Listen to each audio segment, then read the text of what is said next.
Alright, good afternoon everyone. We are here for game 2 at the beautiful Prairie View Cricket Fields, and we saw an exciting game 1, and now we are looking forward to game 2, and we'll see some action as the players would be getting ready in a few minutes to start the match. And we'll now go to the toss. We'll see what happened at the toss, and here comes the toss. It's toss time here for game number 2 of Houston Open 2025. Atlanta Fire taking on Clarion Eagles. I've got both the captains, Stephen Taylor, Saf Badr, and we got the match official as well. Saf is going to give it the flip. You got the coin, Saf? Go ahead. Tails is the call.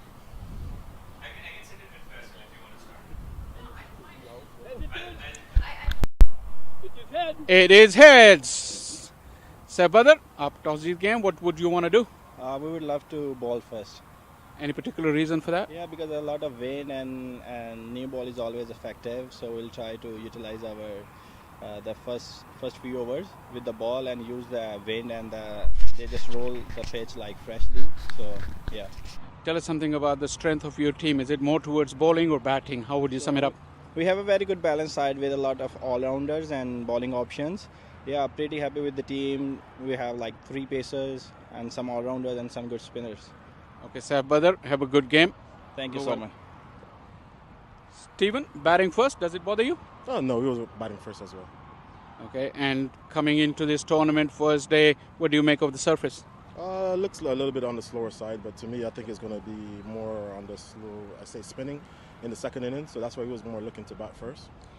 Okay, and do you have any idea what kind of target you'll be happy with? I'd say anything over 150. There's a big win factor here as well on both sides. So at the end of the day, we still have to bowl good and we still have to bat good as well. All right, Stephen, go well and have a good tournament. Thank you. So the news from the center is that Clarion Eagles have won the toss and they have decided to have a ball first.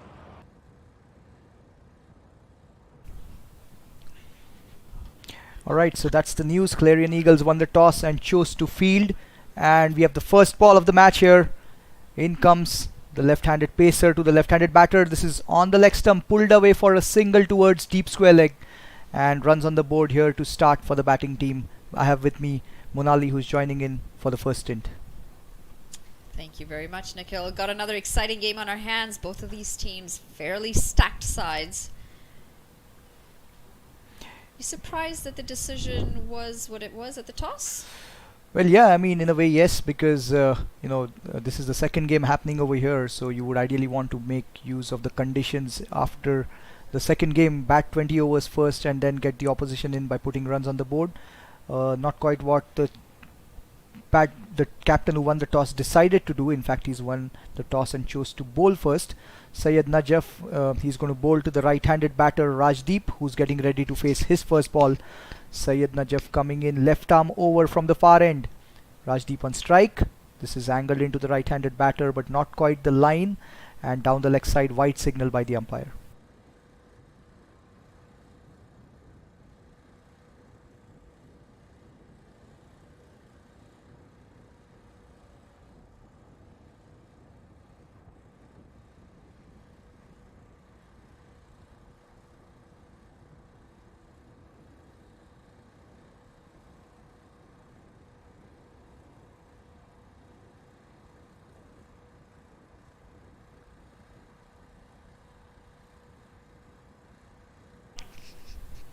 Alright, so a dot ball here. Good comeback by Najaf after that white ball. Monali, he's got the line right on this one. Bowling at the tough end as well, going against the wind, and it is a very strong breeze, so makes you work really hard, especially if you're a pacer coming into the wind. You're struggling against that pace. Yep, and I mean the left arm pacer ideally getting the ball into the right-handed batter. That would be something that Najaf would focus on. He comes into Rajdeep, exactly what he has done over here, the ball coming into the right-handed batter. You were talking about the wind, the breeze. Definitely it was a factor, as we saw in game 1 as well. Yeah, it's been a factor through and through, and we'd expect it to stay this way. The overcast conditions have stayed as well. In fact, looking at the weather for the rest of the week, we see overcast conditions steady throughout the week. Absolutely, and I mean, I'm sure the management, the players, no one would mind the conditions as long as the rain stays away. which is what we are expecting. The forecast looks pretty okay, as we see Najaf coming in for the fourth ball of the first over. Rajdeep still to get off the mark, missing his run up there, so it's a dead ball. The field, as you see, for the right-handed batter, there is one slip in place, and the two fielders outside the circle. There is a fielder in the deep on the leg side, and there is a fielder at squarish third man outside the circle. Those are the two fielders out. Najaf continuing here from the far end, and it's Rajdeep on strike. Fourth ball of the first over. This time again angled in straight to mid-off. As we were talking about it, the ball coming into the right-handed batter. The length was good. Rajdeep tried to go over mid-off with the wind, but a good catch over there, and the perfect start after winning the toss for the bowling team, Monali. Yeah, great start this. Early wicket, early breakthrough, and very disappointing choice of shot from the batter. Almost just checking it at the very last minute. Absolutely. Take a look at the replay here. The ball came in and not quite getting the elevation or the connection. Like you said, checking the shot. In the end, popped up straight to mid-off. First wicket down here for the batting team, and the perfect start here for Najaf after winning the toss and putting the opposition into bat.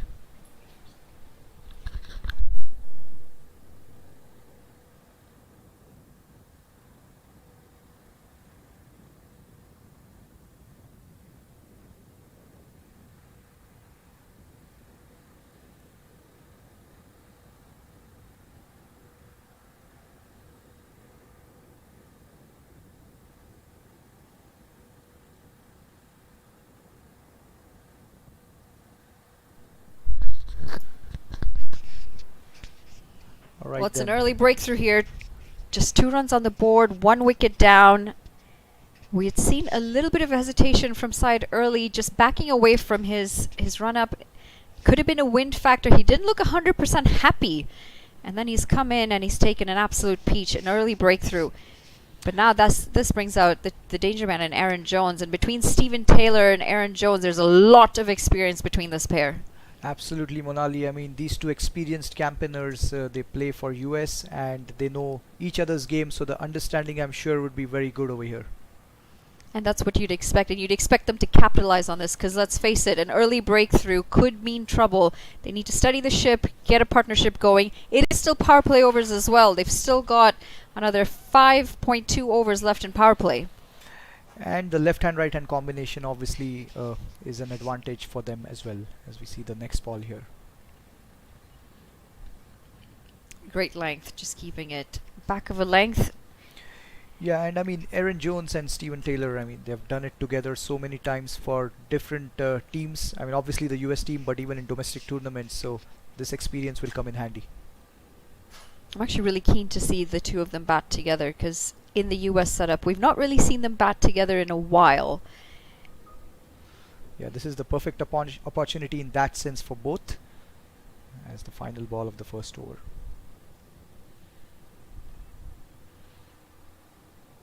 So it's a dot ball to finish the first, 2 for 1, and that's the end of the first over here.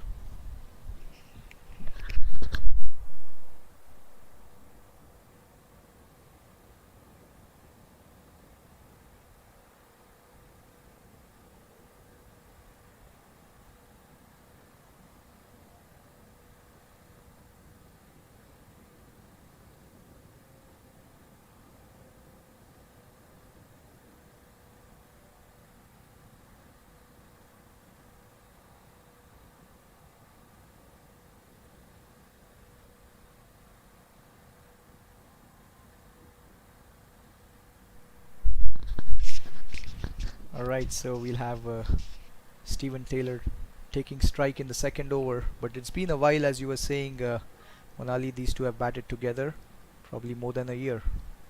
Yeah, and two very interesting batters. I mean, they're technically very correct. They're known to be able to take the game away from the opposition, but they're also they're difficult to bowl to. I mean, they can take a game away because of their firepower. We saw Aaron Jones do that at the World Cup. What an innings that was against Canada in the first game, the opener of the World Cup. Absolutely. I mean, just a perfect start the World Cup needed. I mean, it was happening in US, and just the sort of beginning, and they sort of carried on with the momentum over there in the World Cup. Second over coming in here. Bit of hesitation. Eventually they do come through. Aaron Jones calling early. Stephen Taylor not quite sure on that occasion. Yeah, I mean, I would say still that's just another example of trusting your partner and in the end going through for the single. Good call, I would say, by Aaron Jones, because he was running to the danger end and in the end he made it safely.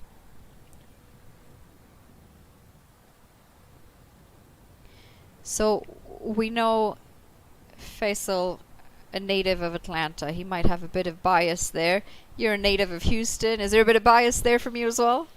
Well, I mean, I would say definitely no bias, but I mean, you would want your Houston players to do well, but you know, if someone else from the opposition doing well, you applaud that for sure.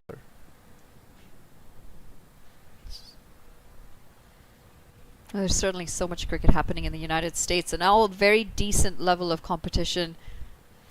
Yeah, in fact, Sanchit Sandhu, I have played against him here in Houston. You know, really good bowler. Obviously, he's done it across formats and tournaments, but he's got the deceptive short ball as well, and right now he's sticking to a good length to start. So maybe you could shed some light on this for me, because you certainly have a lot of tournaments. You've got minor league, you've got major league. How does the training structure work in the US? Yeah, so we'll get back after this one. Yeah, good ball this. So I mean, in general, it's pretty much like the cities where there is the weather is good throughout the year. They have a lot of club cricket going on weekends. So a lot of these players, the professionals who come in, I mean, I can talk in Houston at least. They play a lot of these Premier Division games every weekend, almost every weekend, and that sort of gives them good game time, and they stay match ready when these big tournaments come. Besides traveling to some other tournaments happening domestically outside Houston, as we see this good ball. So that match preparation definitely comes in the equation, and they are more match ready, and with the turf wickets here, they're able to come into the nets prior to those tournaments. And most of these players, if they are playing for the teams who have these fields as the home grounds, that's an added advantage. As I was talking in, like we were discussing in game 1, Shuja Naqvi, Usman Rafiq and all these players, they play here on these pitches a lot. So when they come into these tournaments, that's definitely handy with just the, you know, the overall vibe when you're coming in and playing on the same grounds. That one outside the off stump and slashed away. It's gone to third man for a single. So yeah, I mean, that's how I would put it. The players having that match fitness and getting more game time, especially talking about Houston, I would say. But how is it in Canada? I mean, there are a lot of tournaments happening there as well. The Canadian team, with the weather, I mean, there might be some limitation for outdoor stuff for 5 to 6 months at least. So how does it go there? Yeah, the weather plays a big role in how our cricket is set up north. We don't have as many tournaments, I suppose, because the US definitely has a larger tournament structure, but we do have a fairly decent league structure. Okay. This one is shot and picked up beautifully over mid-wicket. It's gone towards the deep mid-wicket boundary for 4. A boundary to finish the second. 8 for 1. And we'll be back in a few seconds.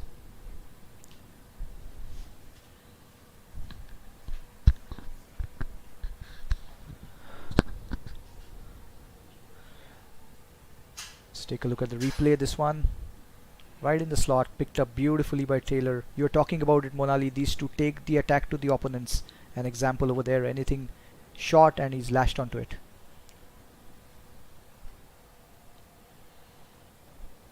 Well, the aggressor of the two, Stephen Taylor, seems to have found his nick fairly early. Aaron Jones, on the other hand, started to get a little bit frustrated in that previous over. 3 dot balls, you sensed a little bit of a hesitation, sensed maybe even a release shot coming. We saw him come down the wicket. We saw him try and move his feet a little bit. Probably good time to get off strike when he did, because when you start to get those dot balls building up and you see that impatience start to build, the release shot's either going to go for a 4 or 6, or you're going to see a wicket. Absolutely, I completely agree with you. The release shot, it looked like it was on the way, but a timely single for Aaron Jones as we have the first ball coming in of the new over. Yeah, I know, Monali, you were talking about having some warmer weather. In that sense, the sun has not yet come out, but you can expect that you're here for the full week.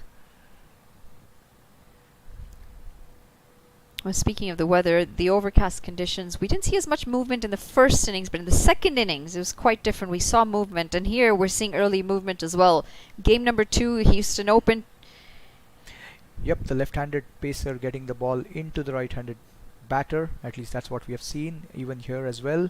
This is glided away in the gap towards third man, and it's a couple of runs. The outfield has been a tad on the slower side, Monali. The outfield has been a tad on the slower side, Monali, compared to the usual Prairie View cricket fields, the outfield that I've seen in general here. Yeah, actually, it's something that Faisal and I made a note of this morning as well. When we went down to take a look at the pitch, we realized that the grass is quite thick. It is a little bit longer than you'd expect. And we've seen the ball plug into the ground. We've not seen as many boundaries as we should have because the ball has been slowed down quite a fair bit with the outfield. Yep, there has been some rain in the past few days, not in the immediate past, but we have seen some rain. Probably that has affected the outfield a tad bit as we see another single. What do you make of this this tournament, the Houston Open?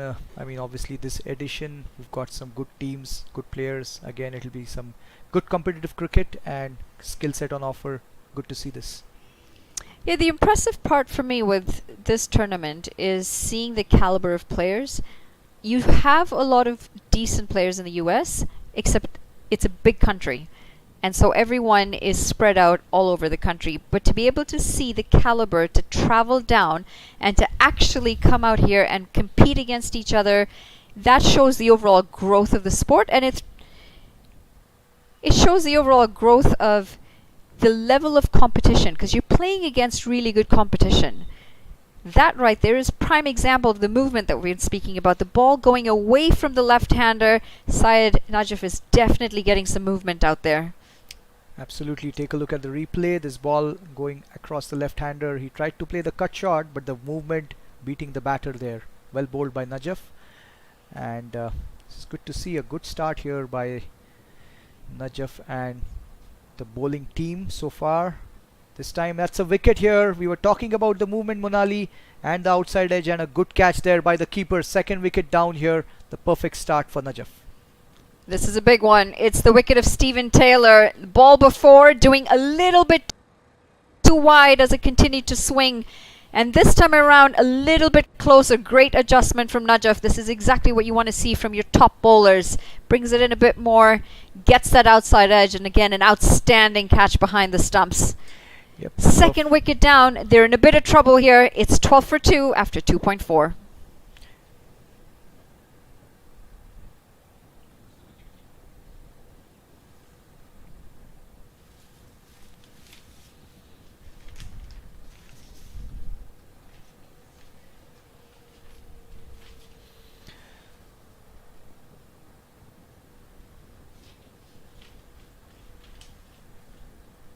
I see the players hydrate. It hasn't been as hot as you'd expect Houston or Texas in general to be. And thankfully for them, it's because of that breeze and the overcast conditions. Otherwise, fitness gets tested. Those lungs really get tested, especially for you big, tall, fast bowlers. Yeah, and it's besides the temperature,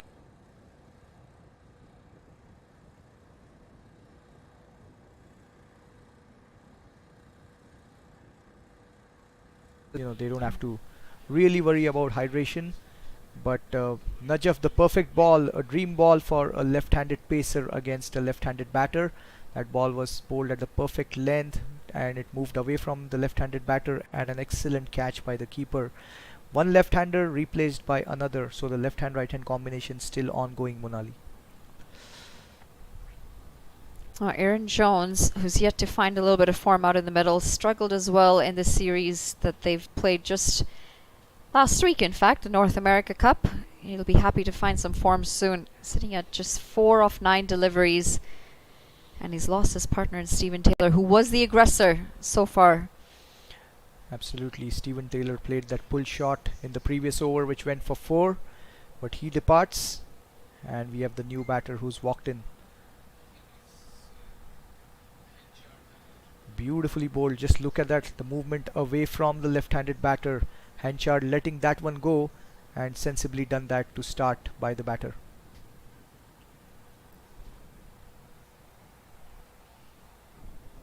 We saw 132 really test in that first game.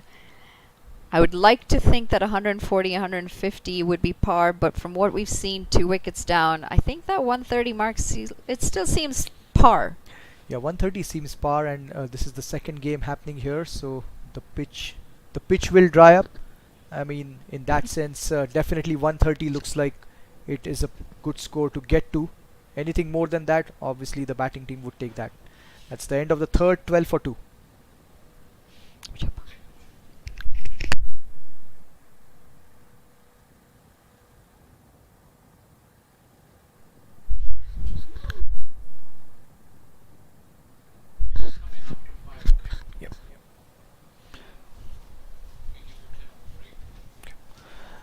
तुझे introduce कर दो.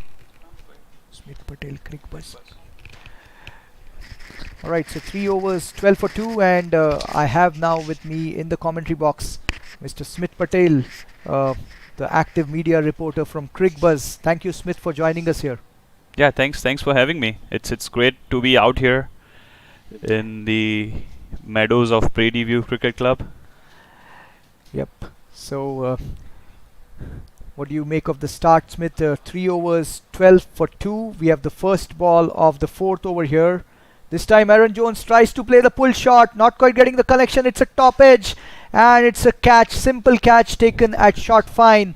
Third wicket down against the run of play here. Aaron Jones tries to play and misses that shot. The pull shot not going to plan here, and it's 12 for 3, going to plan for the bowling team. And this is really good stuff by both the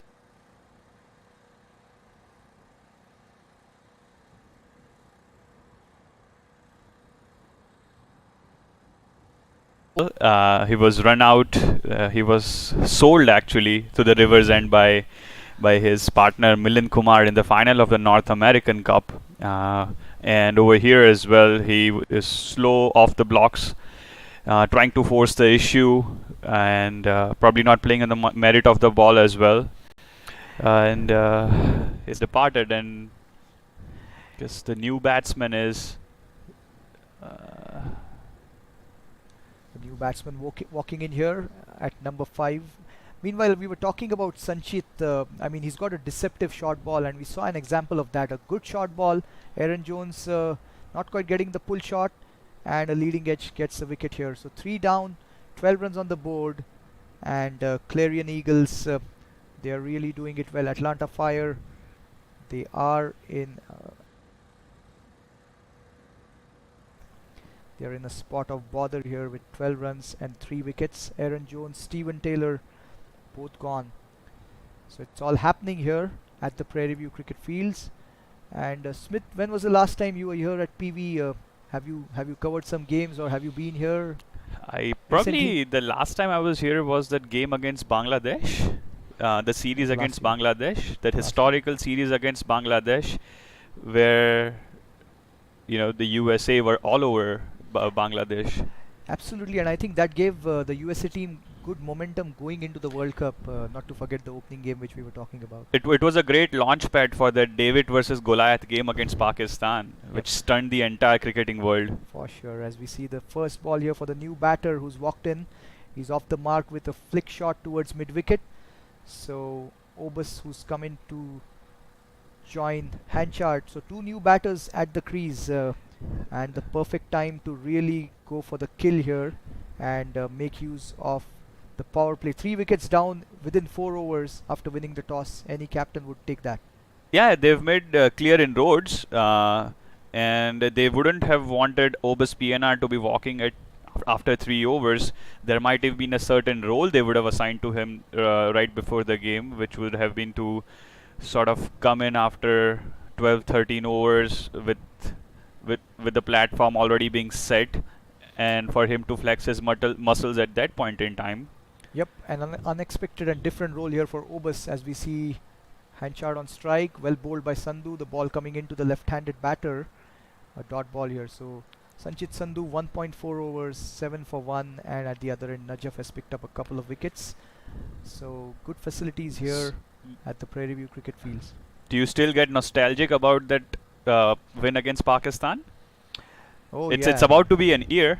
Absolutely, it'll be 1 year, the anniversary celebrations.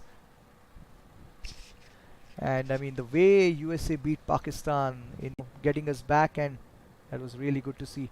It was written in the stars.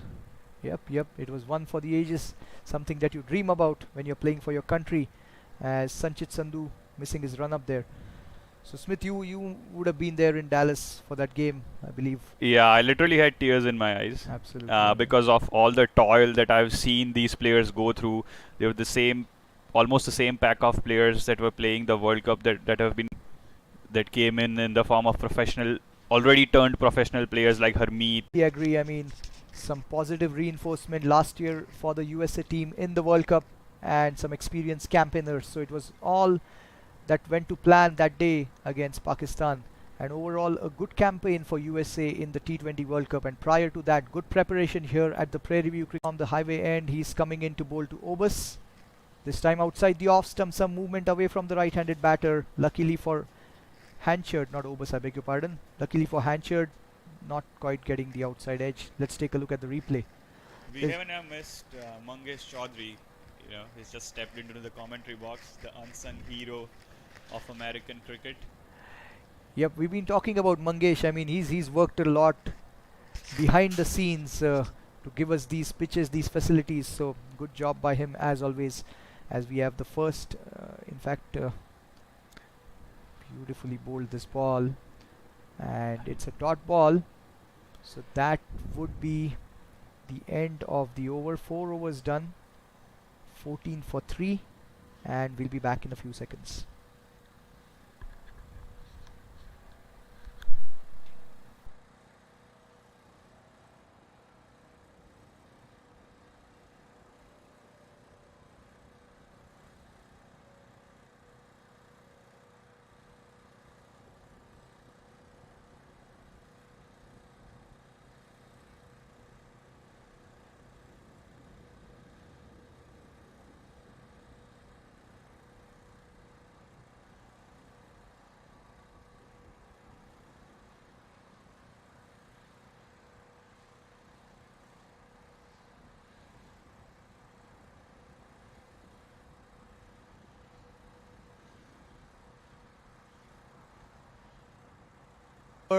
Well bowled by Najaf. It's a dot ball to start the 5th.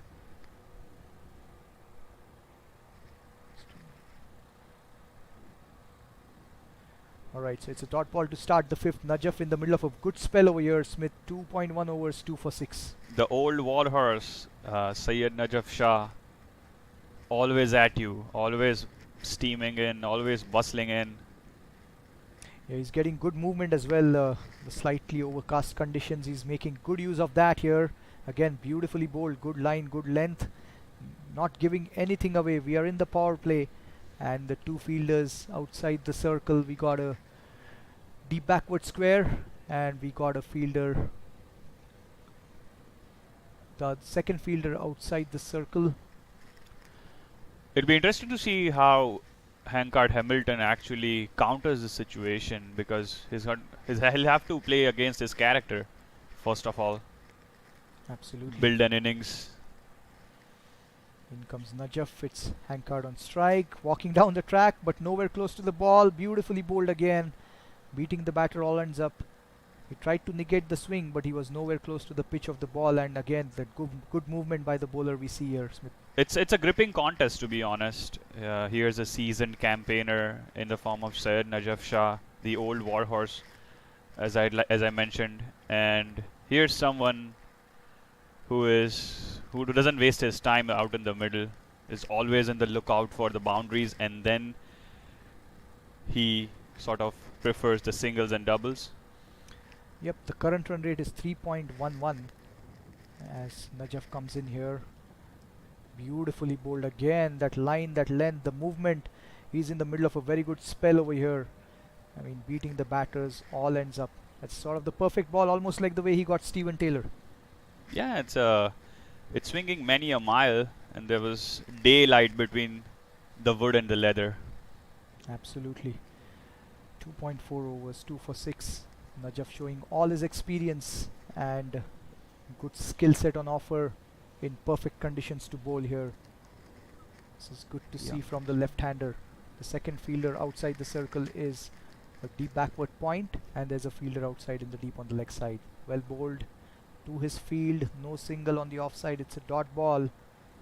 It's been a very good over here, 5 dot balls, and we might finish with a maiden over here, Smith. Yeah, and there's a lot of challenges as a batter over here. You know, apart from the wicket, which hasn't been that conducive to stroke making, there's also an external stimuli of the wind. You know, which gets difficult not just for the batter but for the bowler to handle as well. It's almost like a gale sometimes, not even a breeze. Absolutely. Final ball of the 5th over here. Najaf coming in. This time it's pulled away on the leg side. There is a fielder in the deep on the leg side. Just a single. So 1 run of that over, and it is 15 for 5, and we'll be back. 15 for 3, I beg your pardon, after 5 overs. We'll be back in a few seconds.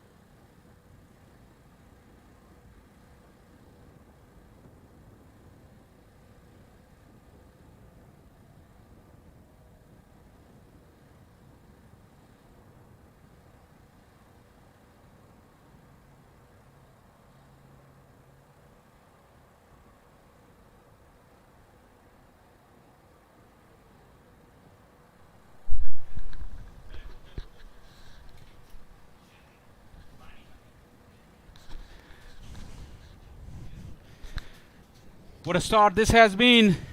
The Clarion Eagles, 15 for 3. Big guns back in the hut.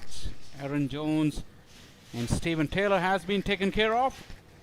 Najaf bowling a splendid spell. More evidence of movement through the air on that occasion as the sun breaks through. And I've still got alongside me in the comm box Smith Patel, enjoying these early exchanges with the ball dominating.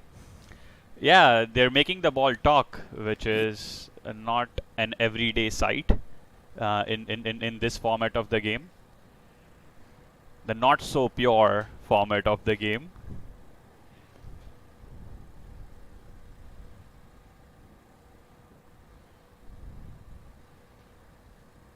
That once again fuller length, allowing the ball every opportunity to swing.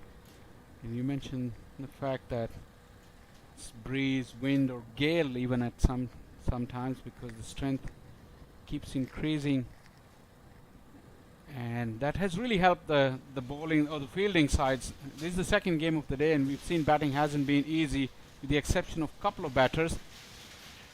Nitish Kumar early doors played a fantastic innings, but this power play has seen nothing of that sort.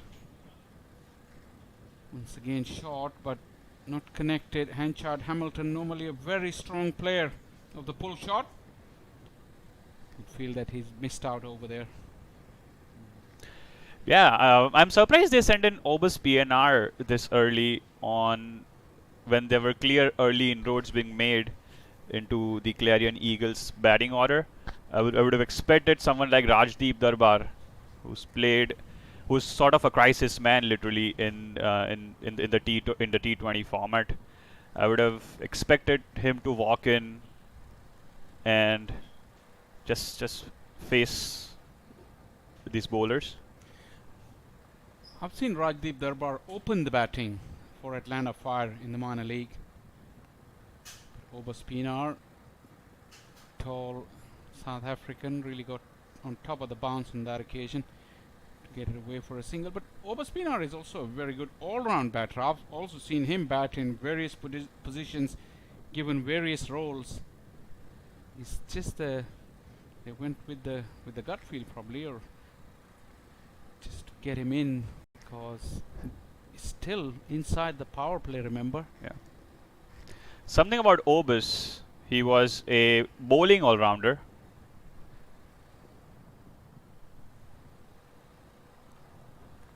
He goes big, but swings at thin air.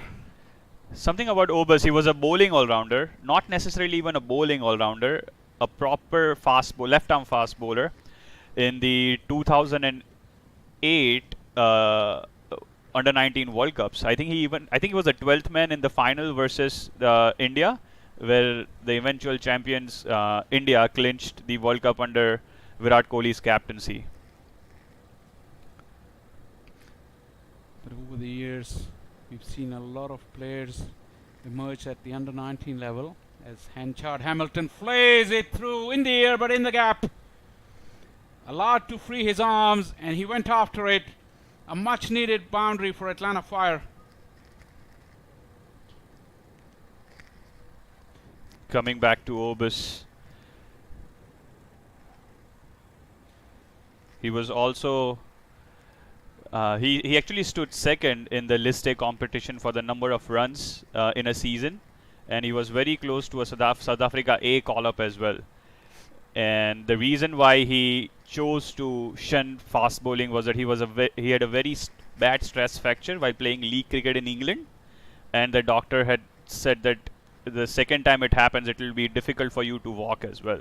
So he walked away from fast bowling and just completely transformed his game. He metamorphosized himself as a cricketer into a very, very reliable and as well as an attacking batsman. Applies his trade as a batter these days. Yeah, that's what I was going to come to. On this circuit, he's more known for his batting and then his darts, left-arm darts that he does. And it's amazing transformation. I was going to say that we've seen cricketers that appeared in the under 19, even at the World Cup level as bowlers, and they've transformed their careers later on. Not necessarily due to injury. I can come back and give an example of Kamran Ghulam, who currently plays for Pakistan. He played under 19 World Cup as a left-arm spinner. Went ahead, changed his game completely, broke all kind of domestic records in the first-class cricket as a batter, and found his spot, and hardly ever bowls these days. Someone else who comes to mind is Shoaib Malik. Indeed, Shoaib Malik. I remember he was a number 11 in his initial years of under 19 cricket. Going way back. When I was in my nappies, probably, when he was playing under 19s. You come back with all these old stories because our viewers probably know you better than me, but Smith Patel is an ardent student of the game. I have over 100 books, and I'm trying to make a library at my house and in the study room. The one book that you asked me to get for you, I still haven't got it for you. Yeah, that's why I've come chasing after you to Houston. It's and that author has written one more book now, and you still haven't given that to me. Yeah, there was the ceremony last week, I think, during the PSL. We're talking about Dr. Norman Norman Niaz, Niaz, the world-renowned broadcaster, author, historian, and you name it. You name it. He's a one-man army. He's done a lot of things, and with distinction, has to be said. He's another huge book that's come, so I'll try and get that one for you. Probably that one is easier to get than his previous books. Probably there are a million people watching this game, and they'll hold you to ransom if this doesn't go through. Well, you would have to give them the proof when I get you the book, that you have to come back on any platform on social media and say that I have met my promise. At the moment, Atlanta Fire needs some fire because they've really been tamed by these early exchanges. I said Najaf Shah bowled a brilliant spell. He didn't seem fully fit. I think he's been taken out. We'll confirm to you who's the impact sub, because I don't think with his kind of fitness at this stage of his career he's able to last the whole game. So that's where the advantage of this super sub rule comes. It's opened a whole other dimension to cricket, isn't it? It's given the batters more freedom, more license to go after the bowling. This one is running down. Will it make it to the fence? Yes, indeed it does. Boundaries have started to come. One in the previous over, one now. Atlanta Fire looking to get to a total. We've seen run making has been hard on this pitch today, on the opening day of Houston Open 2025. They'll be relying on Obus PNR for some quick rearguard action over here. Yeah, off the edge though, but they will take any which way. And that ball was struggling against the wind on a thick outfield, but it still made its way to the fence. Oh, Pinar, that's one of his signature shots. He missed out there. Had the bowler for the taking, but missed out. Faisal bhai, you've watched the most games out of any of us over here. What do you think is the pass score given the conditions at hand, especially this being the second game on the same wicket? Yeah, earlier on we thought the wicket was pretty hard, and at the halfway stage of the first game we thought 132 was light, but it almost proved enough. Well, they'll at least need 8 and over from here if they were to achieve that par score as you just mentioned. And there'll have to be a game plan to go there to reach that peak. And who do you think these batters are likely to target? Well, both these in the middle, they are actually very capable and good all-round cricketers as well. Hencha and Hamilton can hit them really big, but his strength majority of the times has been on square of the wicket. Here with this kind of wind, he'll find it hard to clear the fence square of the wicket. So where he's batting now, he's looking at that mid-wicket boundary over his shoulder, but the best bet is to go straight down the ground if he can. But the lines have been good. Angling across the left-hander, trying to drag him out of his comfort zone. Another good over despite the boundary, just the 7 of it. 7 gone, 28 for 3.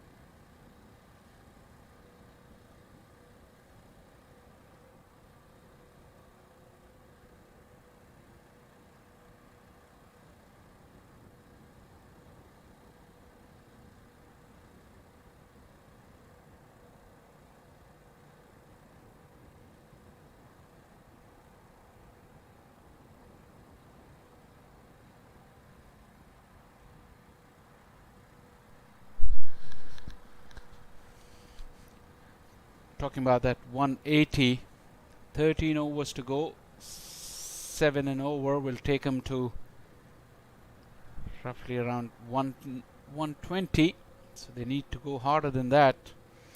And their task is not going to get any easier because Mohammad Mohsin has got the ball in his hand.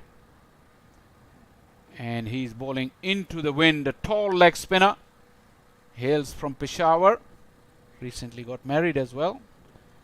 But he's made a name for himself on this circuit.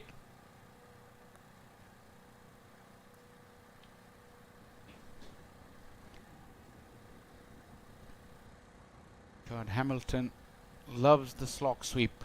Let's see if he employs that against Mohammad Mohsin.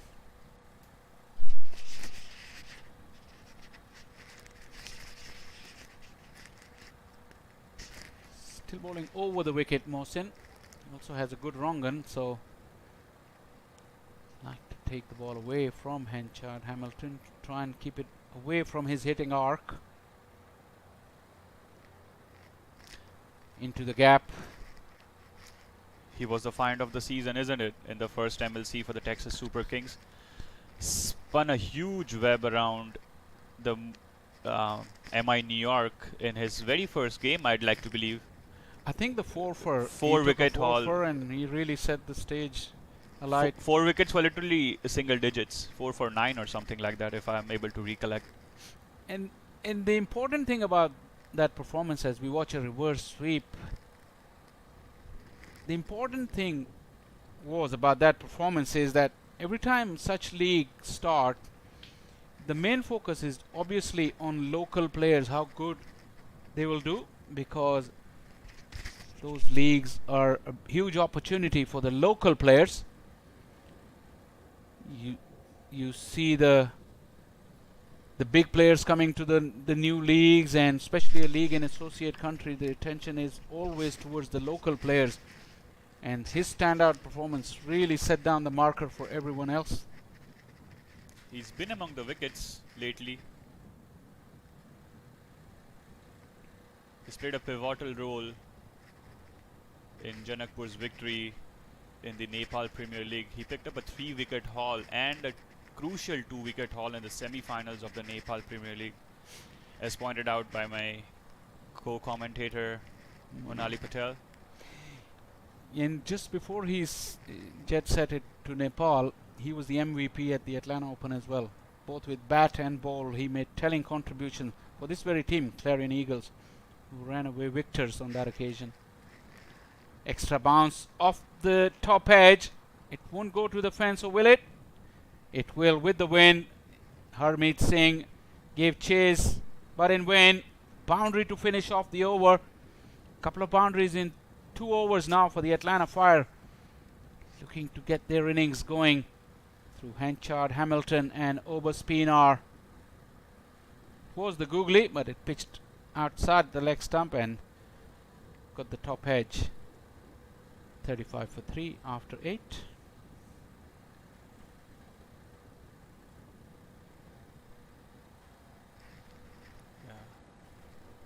This is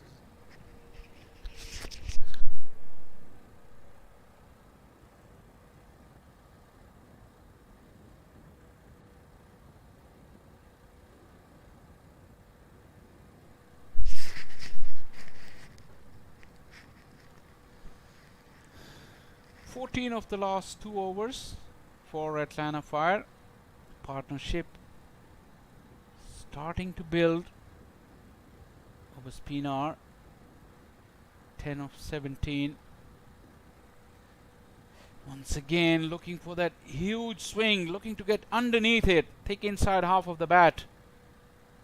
Just a single. He hasn't found his rhythm yet, Oberspiener, but he's hanging in, trying his best to stay in the middle.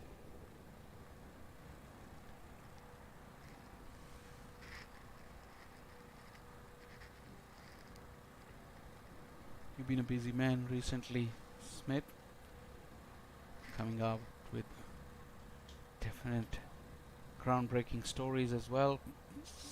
Stirring news from left, right and center. It's the nature of the beast, isn't it? Journalism is 24/7, and just trying to do justice to the space I'm in. Nicely carved away from the fielder. Only be a single.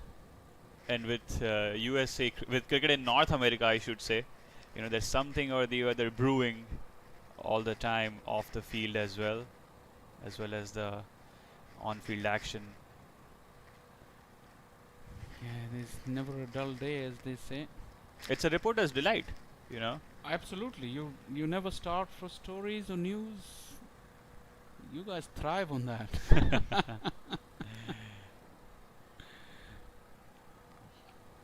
Long levers came into the effect. Forget about that. Once it's hit in that direction, and it landed way over the side screen. A massive hit from Oberspiener. Yeah, we're sitting laterally over here, and you know, it was a sight to behold. Just the way he danced down the track, and in one motion, you know, he swung it hard to deposit over the fence. There will be a ball hunt in that direction. We've seen that earlier on when Nitish Kumar got hold of one.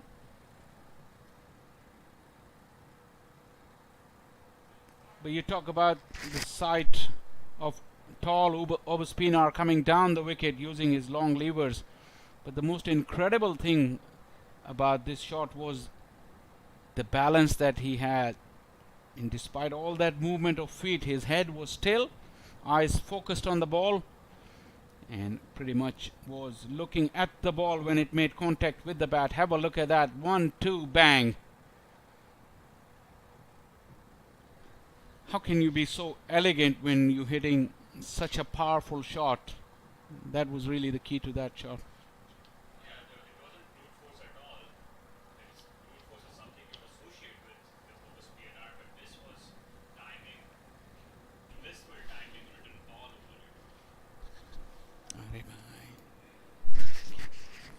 Yeah, brute force is something you'd associate with Obis, but this time it was timing, graceful timing written all over it.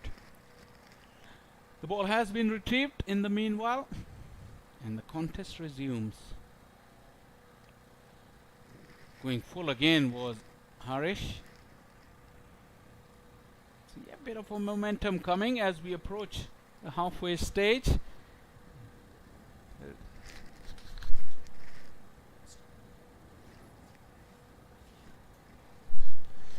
Subtle shifting of gears, Faisal bhai. Yeah, you could It's like feel both the batters are coming into their element, and that's the need of the hour. As you mentioned, if they were to get 230, 135-ish, the power score that we've associated so far on this wicket, they need to get a desperate move on. the partnership does help. Both of these have spent time in the middle. Oh, talk about that. It's a top edge swirling in the winds and taken. The breakthrough came at the right time. Talk about that momentum building for Atlanta Fire. And it has been disrupted by Harish, who's got rid of Henchard Hamilton. Well, one step forward and two steps back for Atlanta Fire.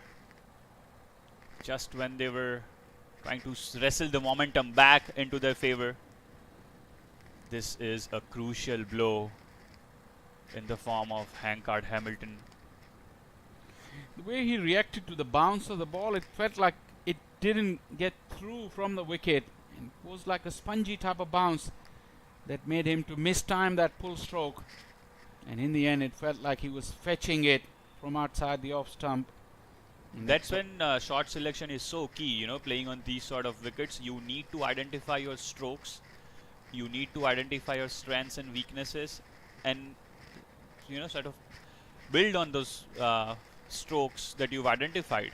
And just again, the conditions play such a part in devising a game plan. And the interesting and intriguing thing about the conditions here at the Prairie View Cricket Complex today is that the wicket may demand you to play in different areas, but because of this heavy breeze, you really find that playing in those areas may not be giving you enough value. Then you try to alter the game, and that's where some of the batters have faltered. So I'd make the conditions difficult for batting, and you need a very, very smart game plan and great awareness of the conditions on hand. delving on a bit of a technical aspect, do you think it would be wiser on a wicket like this to be playing late, especially with the spongy bounce on offer, dubious lateral movement at times? Yeah, always helps playing late if you're not sure about the bounce and pace of the pitch, or if there is variation in pace and bounce. Playing late is always the key. One aspect that these batters have missed out on today is that I don't think they've run hard enough. Such is the nature of T20 cricket, modern day T20 cricket. There's so much emphasis on big hits. One thing I've noticed is that batters who play late also tend to open up avenues behind them as well, the real estate behind the keeper as well. Absolutely. 9 done. Successful over from Harish despite getting hit for that 6. In fact, that was the previous over. Just 4 of this over, beg your pardon. 9 done, 45 for 4.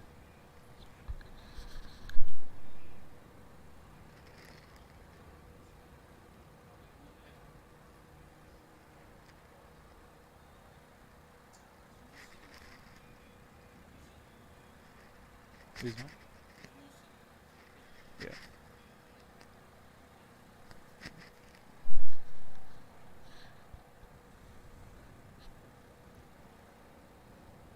Sunny Patel, the new man in, after the demise of Henchard Hamilton.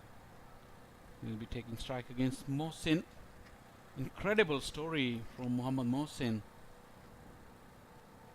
His journey so far. Turn. It beat everyone. I don't think it got anything on it. Runs for Atlanta Fire, which have been at a premium, and they will profit with 3. We have to wait for the umpire signal. Yep, byes called. Yep. He has a very interesting and colorful story.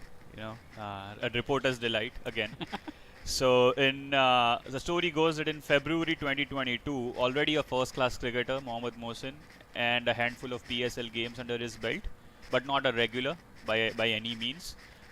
In and out of the squads, both in the PSL and the first-class structure. So he had a decision to make, actually. You know, on applying for a US visitor. That's reverse swept for a boundary. That's innovative there from Oberspinar.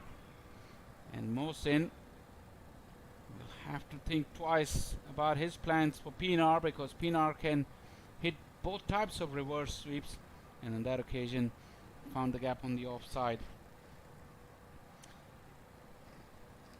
You're coming back about the story that... Yeah, he had a Mohammad decision to Mohsin. make, you know, on applying for a US visitor visa to play in a charity event with only 60,000 Pakistani rupees in his bank account.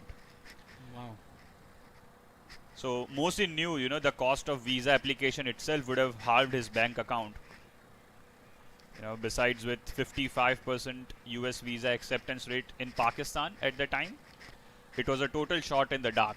But Mohsin decided to take the bait, and here he is, one of the key cogs in the wheel for the Texas Super Kings with his leg spin.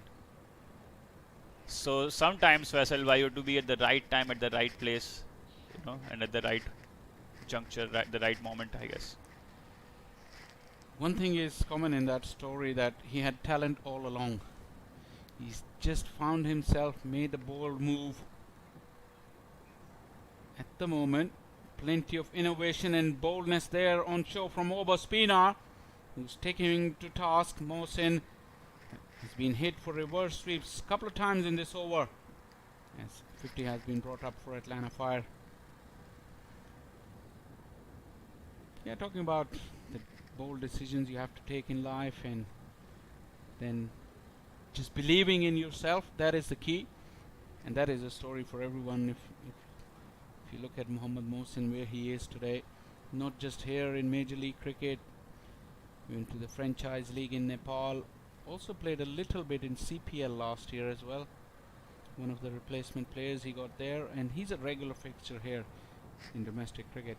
I'll ask you something after this ball, before our stint is concluded. Is he qualified now to play for United States as 10 overs are completed? He is qualified, I guess. If not today, in a couple of months' time, he is. He'll be good addition to the USA cricket team, who are looking for a regular wrist spinner.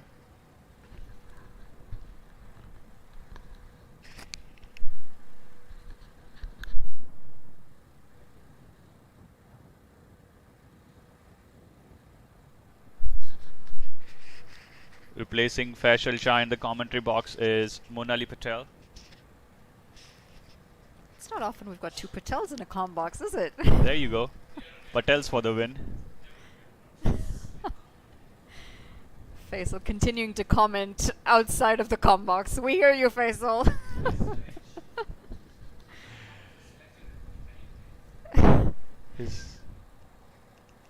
Yeah, I suppose there are a few of us around, aren't there? I think he's come off. Has he? Mohsin?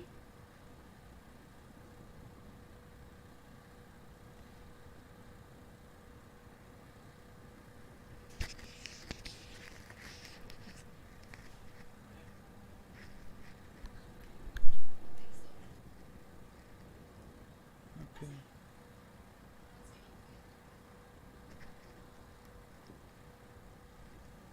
Mohsin?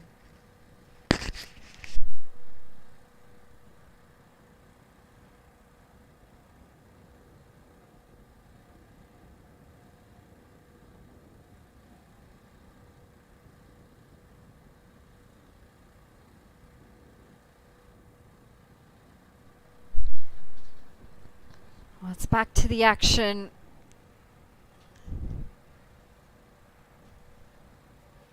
.48 for 4, 9.1 overs in. And that's going to be a wide. Again, that breeze, not only bowling into the breeze, but the breeze is just going slightly across the wicket. Can be very hard to control that ball, especially when you're bowling to a right-hander. Just goes away from that line.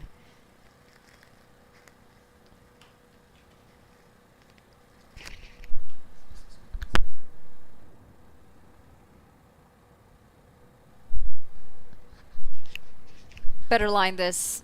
Better line, better length. What do you make of the score so far? It's been underwhelming. The players haven't quite coped to the challenge that the pitch has to offer.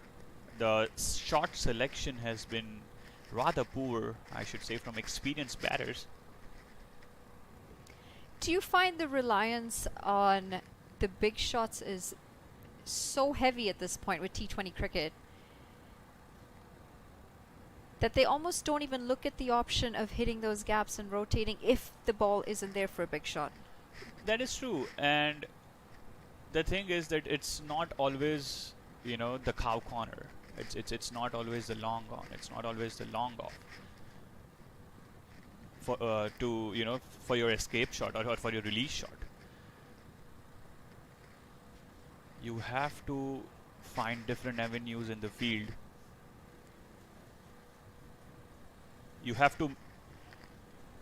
Well, the question's being asked and the finger does go up. A little bit of a hesitation from the umpire. Wasn't quite sure at first whether there might have been a slight edge. However, he is convinced now, and that's going to be the 5th wicket.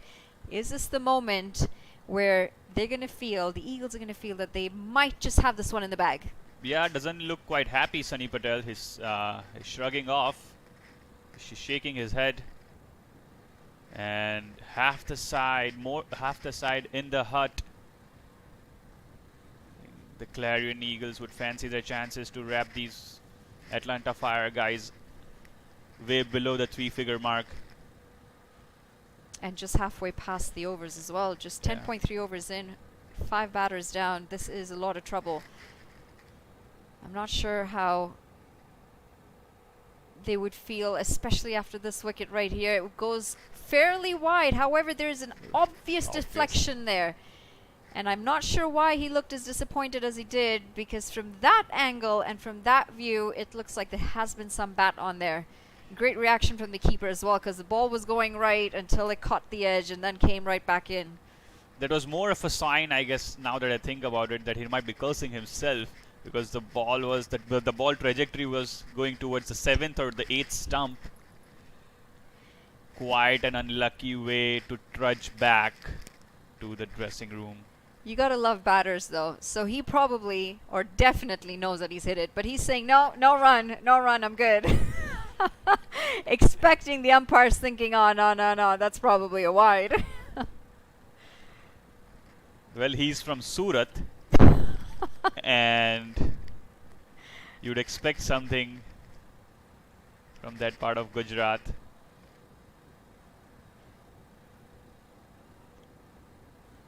A lot of width on offer, but the feet just seem to be a bit stuck on that occasion. Reaching far wide, kept a little low as well. It's going to be a dot, turning out to be a very good over here for Abdullah.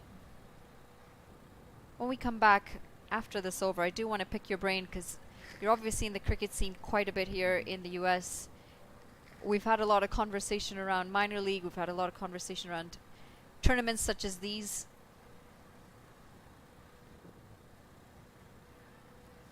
That's going to be another wide. Again, just struggling to control his line in the wind. What I want to know is how the national team setup works, because it's a really big country. Everyone's fairly spread out. How does the training work? How often do they train together? So it's quite tough, you know, logistically wise and financial wise. It's quite tough to get people, unlike Canada, you know, in a particular regional setup.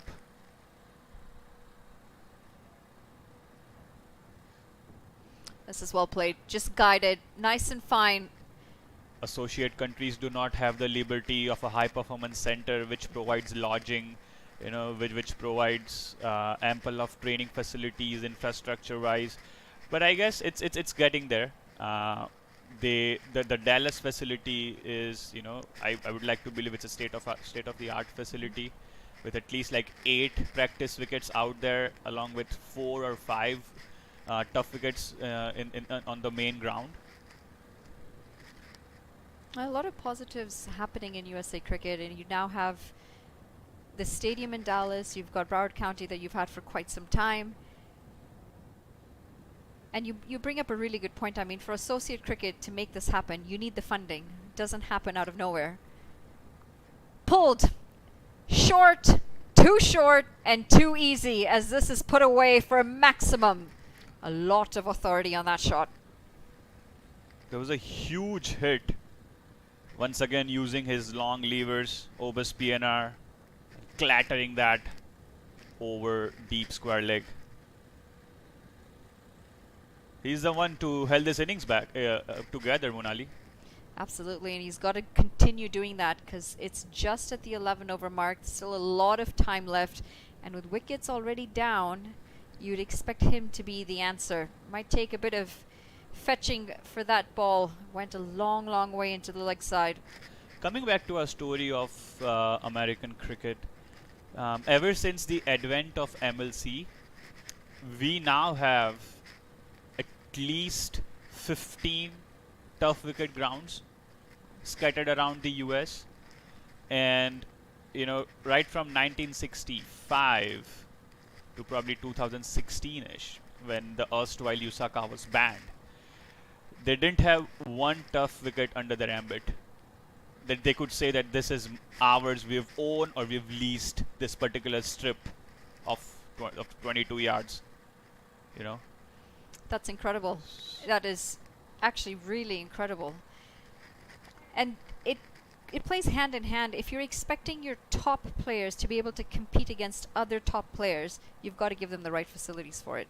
You can't expect them to be playing on Astro or Matting and then say, you know what, we want you to go play against some of the strong countries and we want you to dominate. It doesn't happen. You've got to give them the infrastructure for that to happen.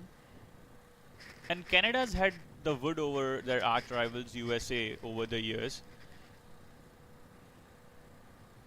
And the predominant reason, I'd like to believe, was the sheer dearth of tough wickets in the US. While the Canadian players did get, their hands on playing on tough wickets over there in Canada. Yeah, it's just starting to swing in balance, isn't it, lately? We've seen a bit more domination from USA Cricket. Canada now starting to play catch-up. And it's been an interesting ebb and flow between the two countries. And speaking of associate cricket and investing in facilities, high-performance facilities, especially Namibia recently just opened up their first high-performance facilities, a stadium, state-of-the-art. They've got gyms in there. They've got batting strips. It is a pretty impressive facility. Yeah, and I'd like to believe that they'll have more to offer, to the world cricket community.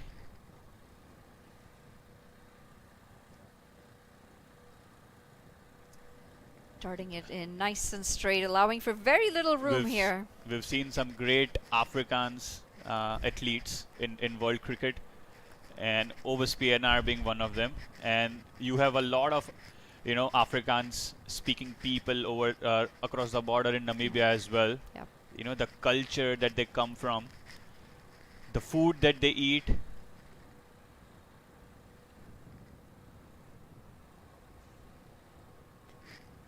Swept away this time. Might not get to the boundary as this is cut off, but they do pick up 2 runs. This is smart batting. Intelligent batting, taking on the bad bowling when it's available, but still looking to rotate that strike. With sport being a big way of their life, It's a mindset, isn't it, actually? Yeah. You bring up a really good point. It's a mindset and it's a lifestyle. And the lifestyle that they bring in is very active. You've got quite an influence, not just when we're talking in general as to where we have seen South African influence, but here specifically, even in this tournament, the Trump brothers are also from that region. It's like you're reading my mind. Actually, I was gonna talk about the twins.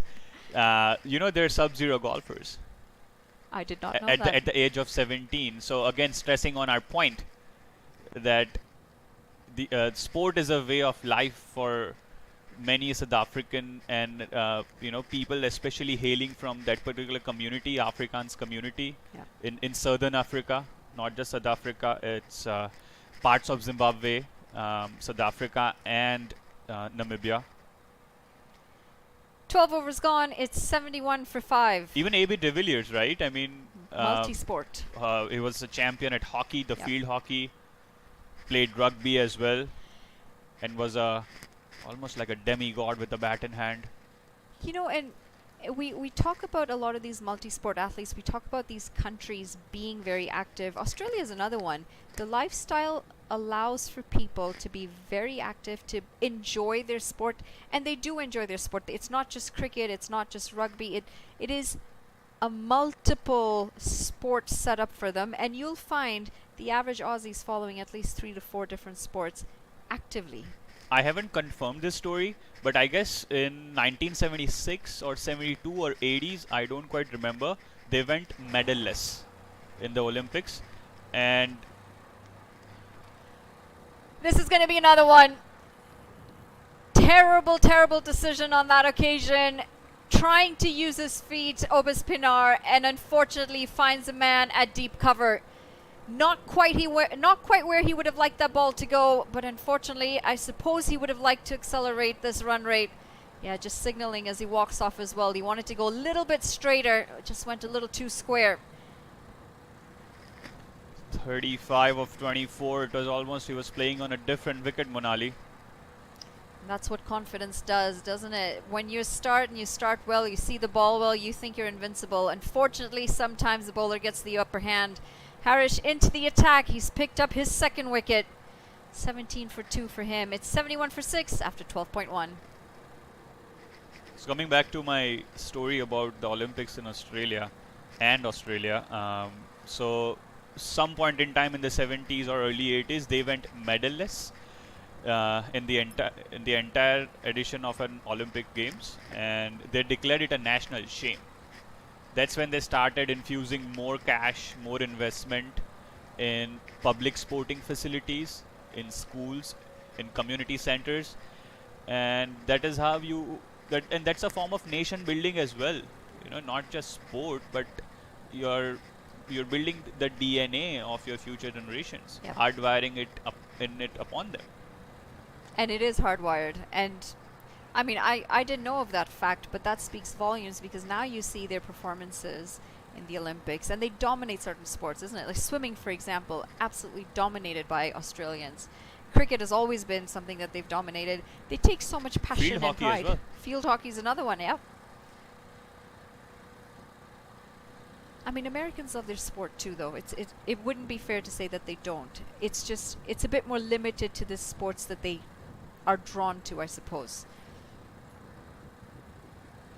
Huge basketball influence, baseball influence, American football. That phenomena came in after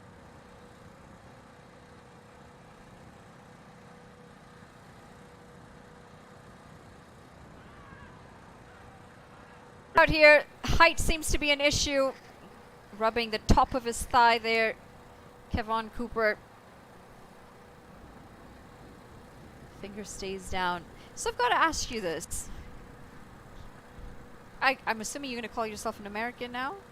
yeah, Okay, I am so an American. there you go. So as an American... Single passport holder, India doesn't allow a dual passport. Does it not? No. Oh, I've never had I an thought Indian you passport. would know that. I was born and raised in Kenya. Yeah, but even then you can, I guess, get it, right? No, Kenya never allowed dual citizenship, Oh, so I've okay. never had an... Okay. Yeah. I had no idea. Well, look at this. We're learning all kinds of things. Well, it should turn into a podcast. Absolutely. Absolutely. Rights reserved. So as an American, Yeah. what do you think about the fact that you call a lot of your sports the World Series? Because it's not really the world competing in it. Well, you can come and compete, and let's see who wins. We look at it in that way. That's as American as it gets, the way you've just said it.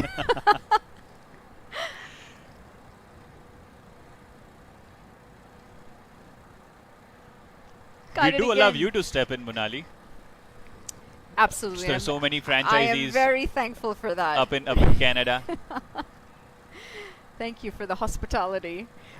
But More to come. Quips our fellow commentator Faisal Shah with the Toronto franchise being on the line, I in the pipeline, I should that say. is actually very massive news for cricket in North America, cricket specifically for Canada as well, to have a stake in Major League. It's a massive, massive thing to look forward to. Into the covers this time for another single. I was talking to Sameer Mehta, who is billed to be the owner of the new franchise that might be based out of Toronto or Atlanta. But I've got to know that the owners are inclining more towards Toronto, and because the density of population, the density of Commonwealth population, Yeah, that would actually make a lot of sense, because this is struck. It's slapped away into the offside and picks a gap as well. A boundary after quite some time. Harris looks a little disappointed, and he should be. He's bowled a very good over to have gone for a boundary off the last delivery of it. Just releasing that pressure as well as we round up the over. And there's one more thing that I'd like to talk about here is there was a press release from Olympics.com that and it mentioned that it's going to be a temp stadium in Pomona, like an hour or 55 minutes out of east of Los Angeles.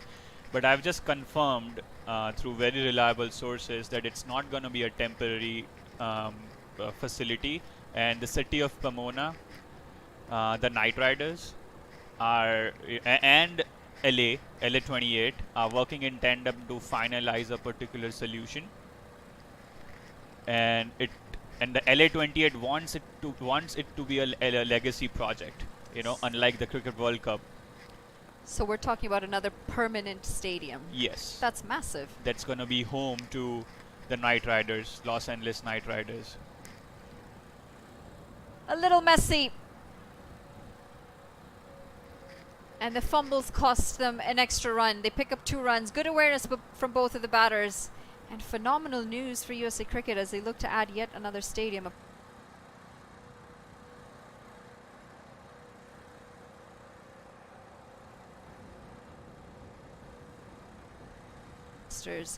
And you get the buy-in from the municipalities that you're looking for.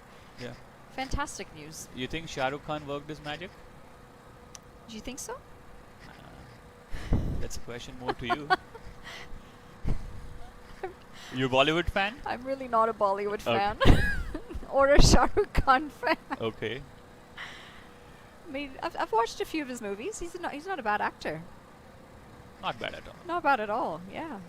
His signature move. It's too bad we don't have a comp cam Yeah. here. I'd have had you do that. It spinned him in front. Kevin Cooper didn't read the googly. And Atlanta Fire are in dire straits. It's the man with the magic arm. Strikes again. This one coming into him. Didn't quite read it. And it's the Google that does the trick. It's 6 down now and in all sorts of trouble. 7 down, correction. 80 for 7 after 13.3. What's this lingo, Google? Because I've heard commentators say Google as well. What is It's it? just the lingo. What's the origin? When did you first hear it? I've heard it for some time, yeah. Google?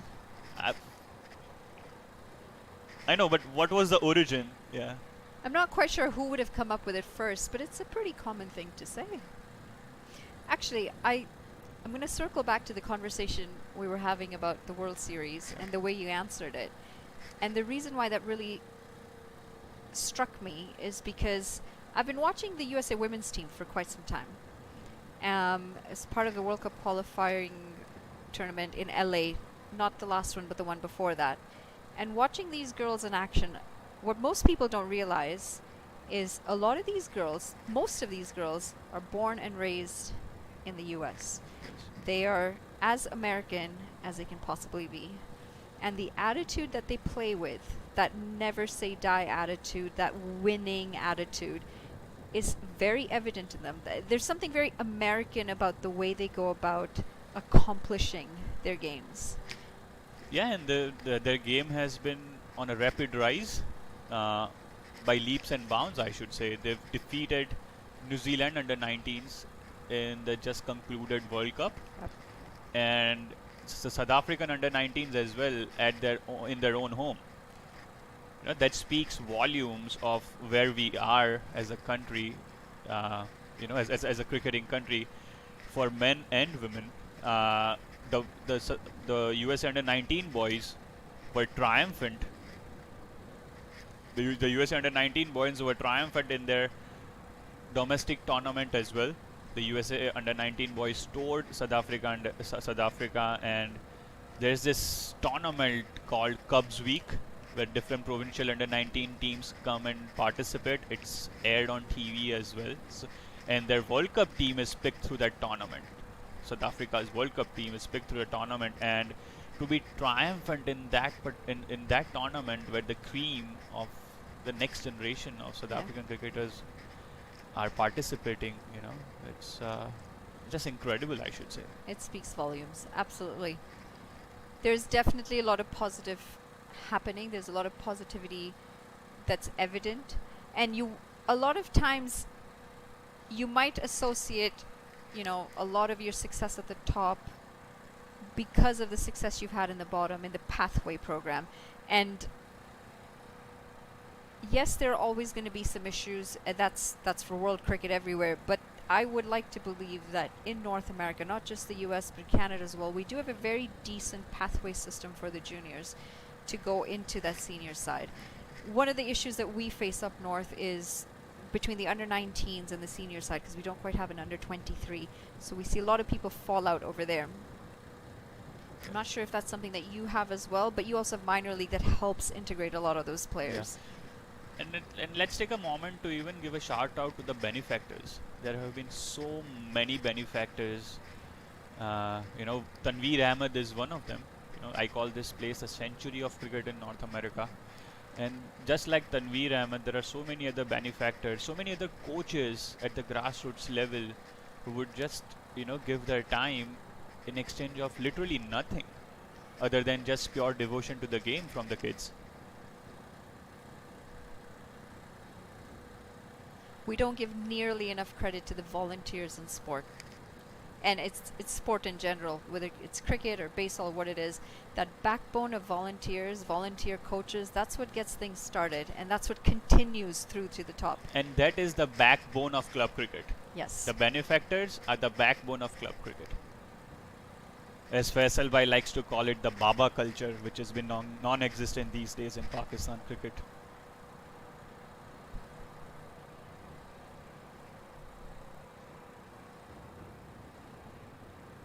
This could be trouble. Sent back. Hit completely given up. Needed a direct hit. And he got the direct hit. This is shambolic scenes out in the middle. Total confusion between the batters. Right when things are not going your way, you now have a run out. They're 8 down for 83.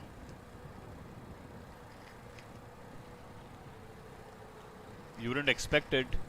Atlanta Fire, to be at the deep end quite so early into the game, quite so early into the tournament.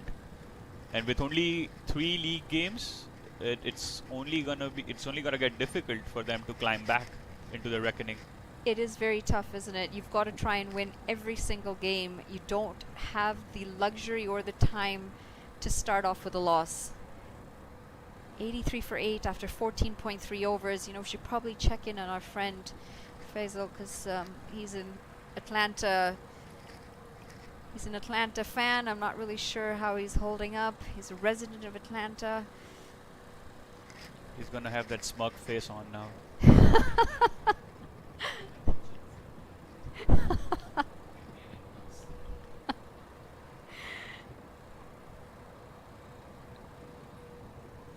The voice was barely reaching my ears. Faisal's voice was barely reaching my ears. He's struggling. He's struggling. We might have to take him out for dinner after this.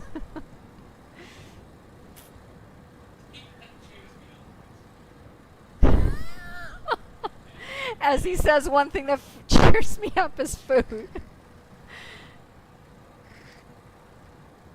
Oh, it has been slightly troubling for Atlanta. It's that stage of the game, isn't it, where the innings would just meander along. They still have 32 more balls to go. Something tells me we might not end up using the entire innings. 2 wickets in hand.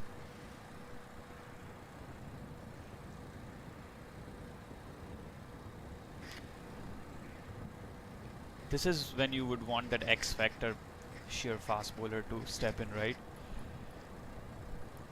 To Rip crush right their through toes. the tail. To crush their toes. Talking about the old West Indian legends.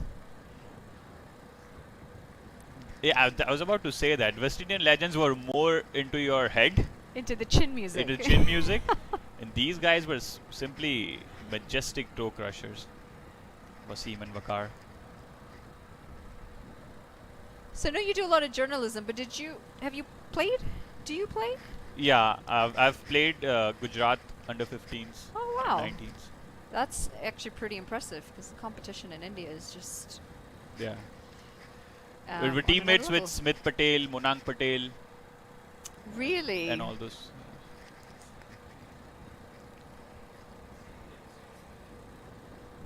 We're being asked how we can have 2 Smith Patels. I'll let you answer that one. How did that one work? One was probably called Patel, and the other one was called Smith. So that I could bat twice.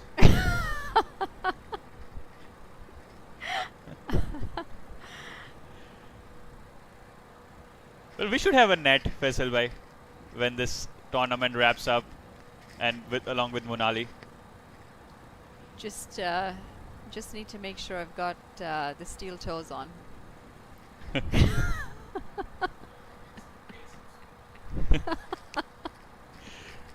Pie chuckers. All right, 15 overs gone. It's 84 for 8. Thank you for your time, Smith. We're going to have a change in comm box as we bring Faisal Shah back in.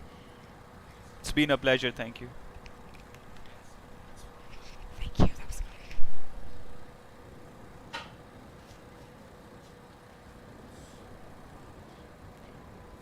a little short width on offer as well as this is cut away.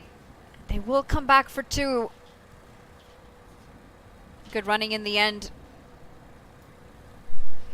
How are you holding up, Faisal?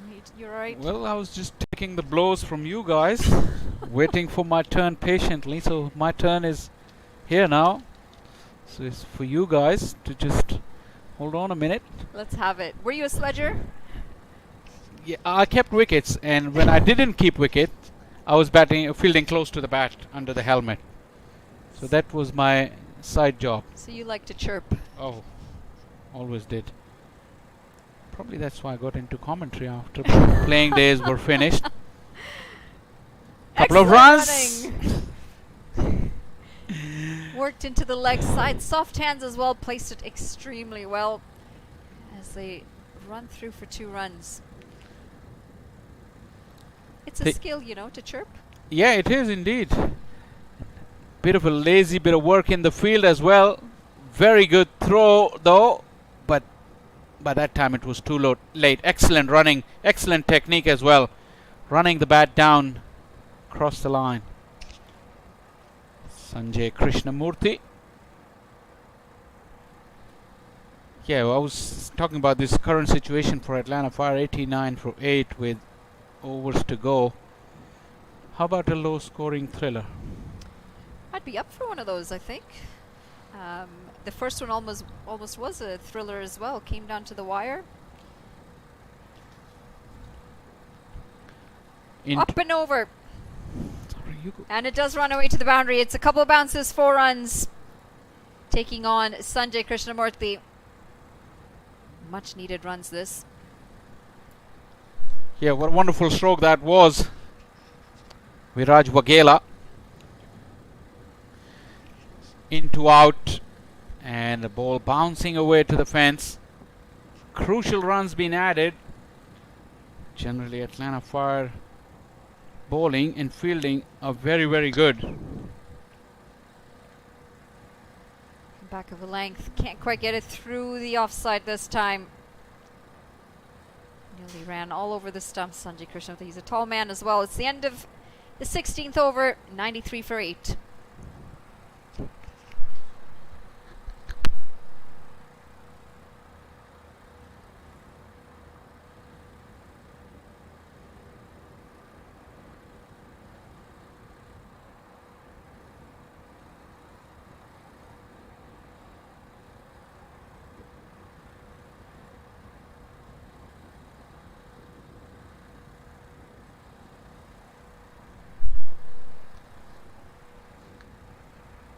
Well, we're Patel short now in the comm box.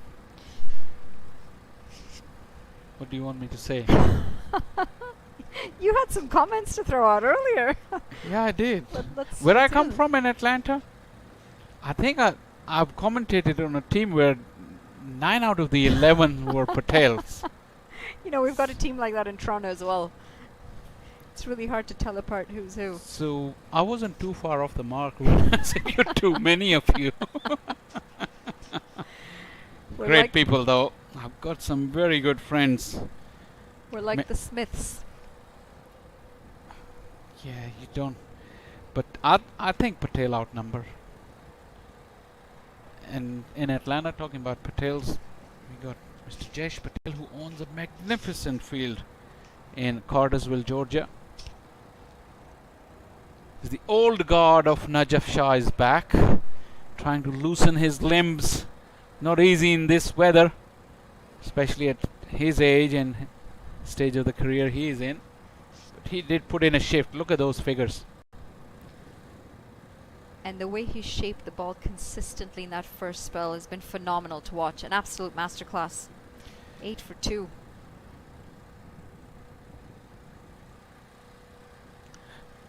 Do you know something that I brag about all those tournaments, that when I come to cover at Najaf Shah, his first ever club game, I was his captain. But that's the more important thing, is that he's always had that in swing from those days, from his very early days, that in swing, and then the Yorker as well. He was a tall young boy back then. He could really hurl it from the top to the base of the stumps. He always had it. Cutaway goes up and over this time as well. It's Harmeet Singh giving chase. And they come across for 2 runs. I've got to ask you this. Played a lot of your cricket in Pakistan. What is the secret to Pakistani pace bowlers getting the swing? Well, first of all, the conditions, they are, I mean, if you're a fast bowler, conditions are like pretty much everywhere in subcontinent, you know, flat, dry pitches, and you look at them and who would think that you want to be a fast bowler? But somehow the legacy is that fast bowling is so glamorous in Pakistan that youngsters had a lot of role models from the beginning. Even the fastest bowler from subcontinent in combined India was someone called Nisar from Lahore. So that somehow that region was pretty good in producing those fast bowlers, and we had the legacy chain as well. People looking up to those fast bowlers. But then you have to have a skill to survive on those pitches. People found it their own way, but then mid 70s onward, the phenomenon of reverse swing. It's a long story if you can put up with me for that.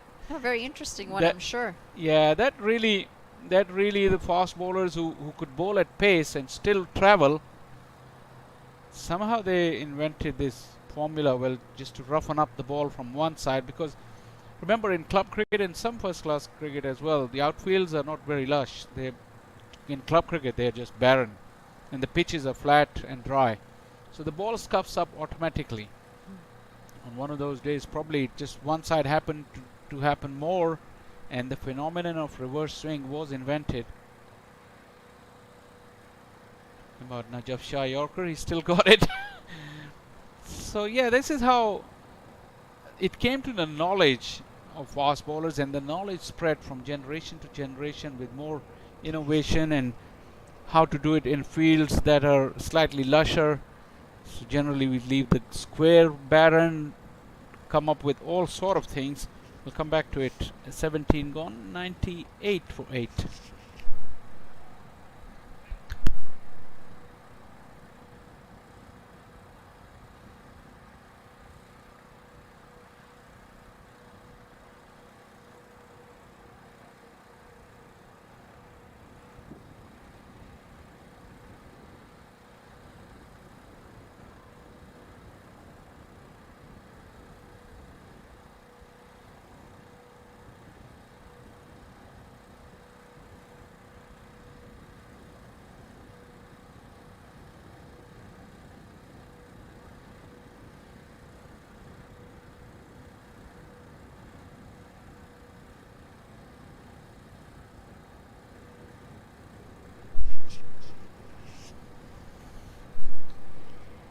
Well, 17 overs gone, 98 runs on the board. Yet to pass the 3 figures. Not often that you see a run rate of less than 6 in T20 cricket, as this is pushed into the offside. Where are the runs coming from here, Faisal? They definitely need a couple of big overs to close this.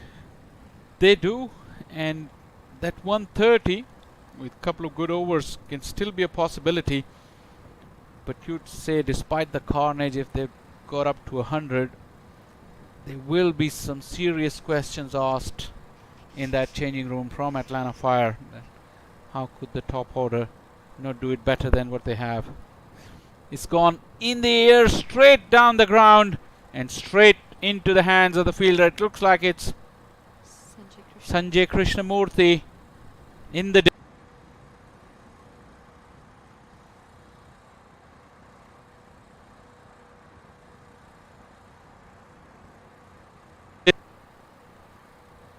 Certainly struck it well, went as straight as he could, except it's the wind factor. We've mentioned the wind a few times.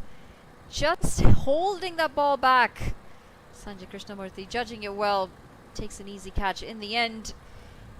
They're now 99 for 9. Seems like a struggle to get to those 3 digits, and definitely at risk of being bowled out.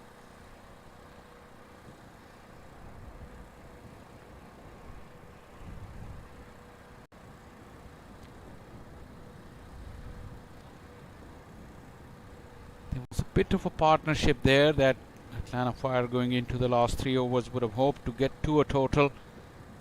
Then that wicket has really pushed them to the brink with last man standing. Anything from here would be a bonus for Atlanta.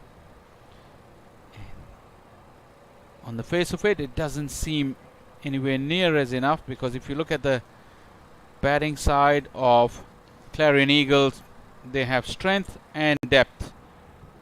We've got Srivastava, Kananta, then they have Mukhtar, Saif Badr, Harmeet Singh is very capable with the bat, all-rounders Sanjay Krishnamurthy and Mohammad Mohsin. It will be a massive ask for Atlanta Fire to defend whatever they get. But once again, like I said, questions will be asked from the top order of that batting lineup. Oh, we might be in for a thriller, because while that batting lineup looks fairly strong, so did this one. It's, I would say, Clarion Eagles is game to lose from here. Bit of shape away from the right-hander as this is pushed away. Good running as well. There's certainly something in it for the bowlers. The bowlers have had a really good game, especially game number 2. And you've got to give credit where credit's due. The swing has been used to good effect early on, early breakthroughs.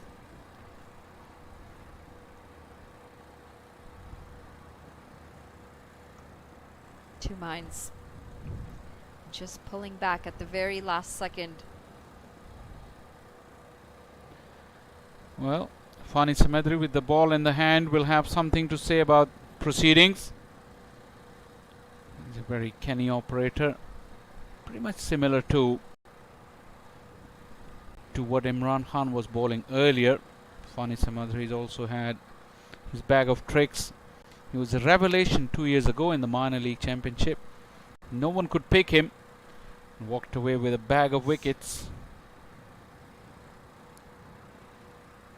This one coming in, and again, just cannot find a run. You remember, this is the second game on this pitch, although it hasn't been hot, but there's been a lot of traffic today. And as you saw Fani Samadri gesturing to his non-striker that ball gripped in the surface and bounced.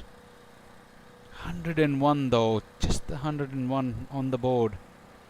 It's not likely to face the Clarion Eagles, although funnier things have happened in cricket.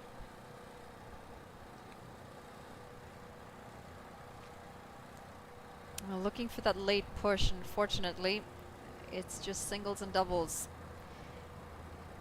It rounds up the 18th over. It's 103 for 9.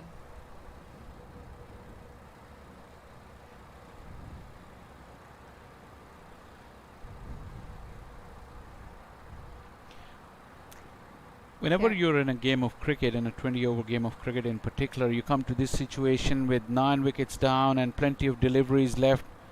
You just start to wonder that why one of the top order batters didn't decide that today is the day. I know that word is going out of the game in this format, the anchor, but someone ought to have the intelligence to see the conditions and say, okay, today's the day. I'm going to drop down the anchor and I'm going to play it through. Well, Obis Pinar certainly tried to do that today. Unfortunately, lost his wicket at a crucial time. He was batting really well. He did anchor as long as he could. And then a shot too many, straight to the fielder in cover.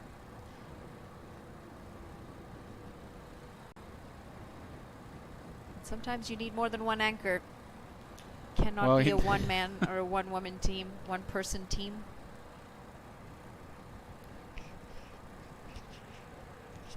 Absolutely. Conditions dictate how you need to play, actually. I know it's a very fashionable thing to say that anchors do not exist in 20-over cricket. I'd say conditions will always dictate what you want, what brand you want to play, given the conditions to you. And cricket has the most number of variables that any sport I can think of, at least.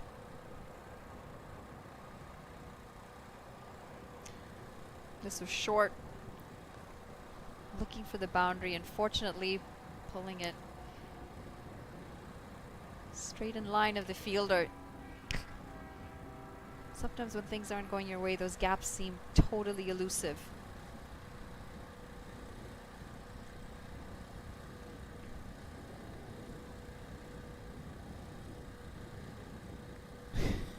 Whenever there is number 10 and 11 on the crease, one thing is guaranteed: some comical piece of running between the wickets.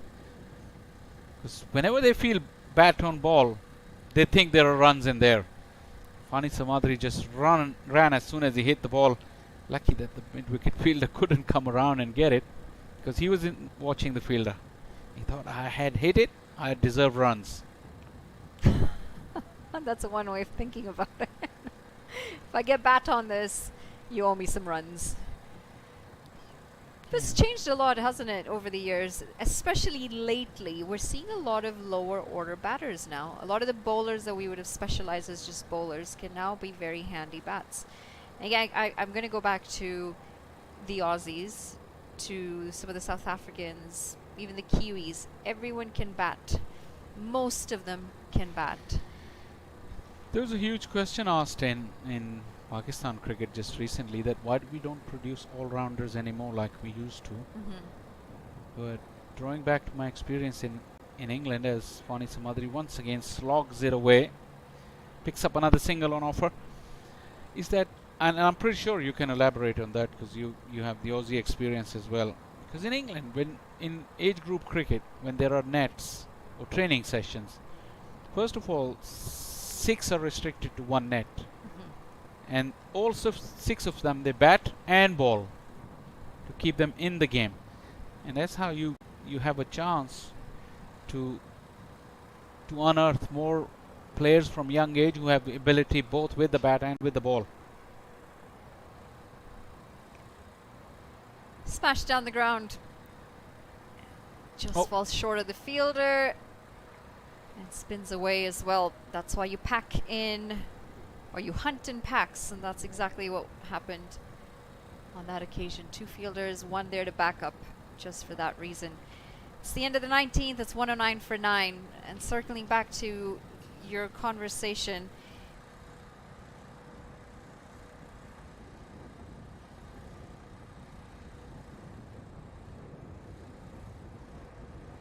the coaches were working at development stages.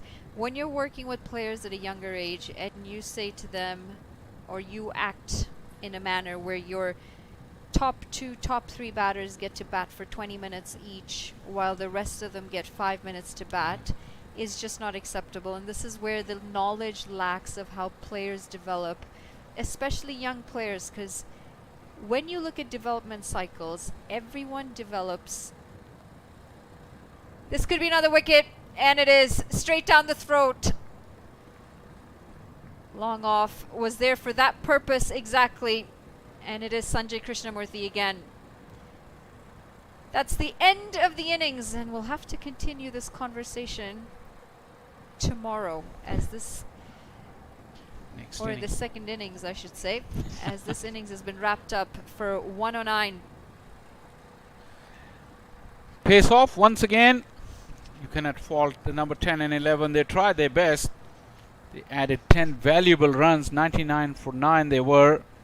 And now Atlanta Fire are bowled out for 109, leaving Clarion Eagles, very strong Clarion Eagles, to get to 110 to register their first victory.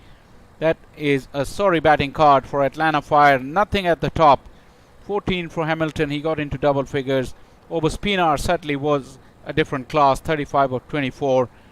Valuable contributions from Vaghela with his 15, and 15 not out for McCready as well, helping them to get some respectability. Well, you can see the wickets continue to peg them away. And a completely different story to tell from the bowlers.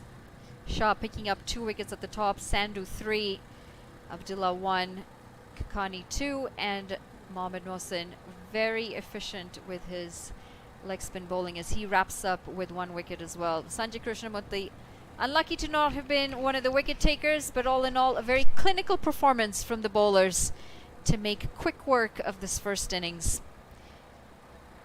When we come back, there's a target set of 110, and you'd assume the Clarion Eagles are going to come in with a game plan, especially with just 110 runs needed off their 20 overs. We're going to take a short break. When we come back, we'll have the chase.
Very well. Warm welcome back to Prairie View Cricket Complex.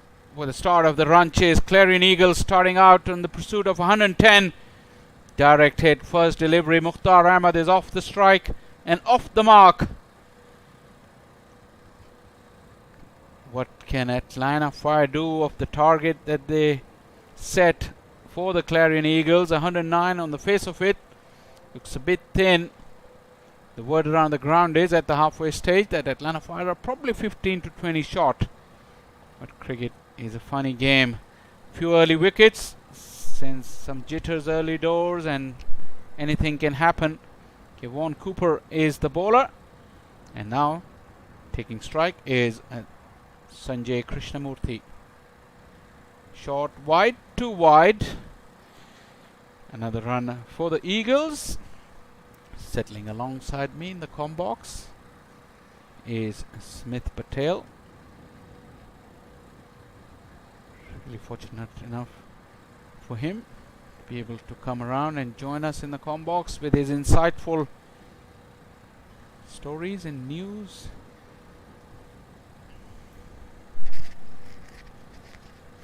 This is edgy, past the fielder in the first slip. Couple of runs and 4 for none Clarion Eagles. How was your mid-innings break, Smith? Great time to catch up with some Orcas folks, Seattle Orcas folks. Their assistant coach Rishi Bhardwaj, who was closely watching Sujit Nayak blast his way to a half century. It's a great initiative by the Orcas, I guess, to send their analyst come manager Jagan Nemani and their assistant coach Rishi Bhardwaj. So Rishi is a spy. I've seen him do this role for USA Cricket as well. He was in Atlanta back end of the last season in October, doing pretty much a similar role. This is a wayward start for Kevon Cooper. Atlanta Fire doesn't have that many runs to play with. A wide down the offside and one angling across the right-hander. because numbers tell you half the story, isn't it? Yeah, absolutely. If numbers would have told you the full story, Robos would have been picking the teams. Exactly. So you have to have that eye. Eye on the ground, yeah, definitely, because this is what we were talking earlier on before the close of the innings, me and Sonali, that cricket is a sport that has probably more variables than any other sport that I can think of, at least. So stats do play a part, but there has to be a context to those stats according to the conditions and all the other variables. And it's just a tip of the iceberg. I guess there will be more variables than you currently know of. You know, there are more variables waiting to be unearthed than the cricketing world knows about. And speaking of eye for talent, who better than people like Imran Khan? Who better than people like Saurav Ganguly? You know, who've built legacies through their gift of that eye for cricketing talent. That particular anecdote comes to my mind. That particular game which Waqar Younis played on TV for the first time. It was that annual festival game between the winners of the Ranji Trophy and the winners of the Qaid-e-Azam Trophy.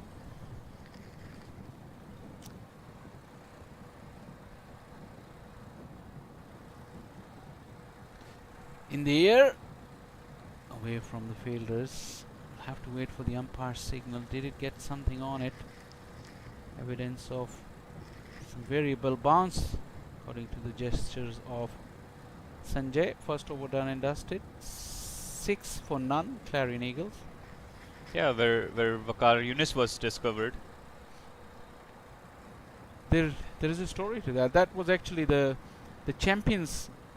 They called it the Champions Cup because it was a one-day champion at the time of India and one-day champion of Pakistan, which was.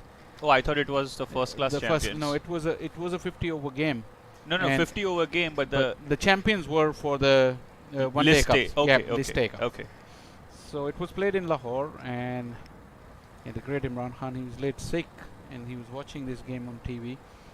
Waqar Yunus was playing for UBL against Delhi, and he got smashed around by Raman Lamba, playing for Delhi. The late Raman Lamba. The late Raman Lamba, yeah, he was a squashbuckling player. I mean, he was very good. So I remember roughly, I think we can double check, our viewers can go back and double check. I think Waqar Yunus went for 70 odd runs in 7 overs back in the day. That was almost an insult for the fast bowlers, where the average totals were like 220, 230 and 50 over game. But still, Imran Khan saw something in him that no one else did. He drove straight to the ground, and he got him into the Pakistan camp. He told him straight that you were going to Sharjah. There was a 3-nation happening, and 3 months later he made his debut. Talk about foresight. Yeah, talking about Waqar Yunus's debut, it will always be remembered for one other gentleman, one of the greats.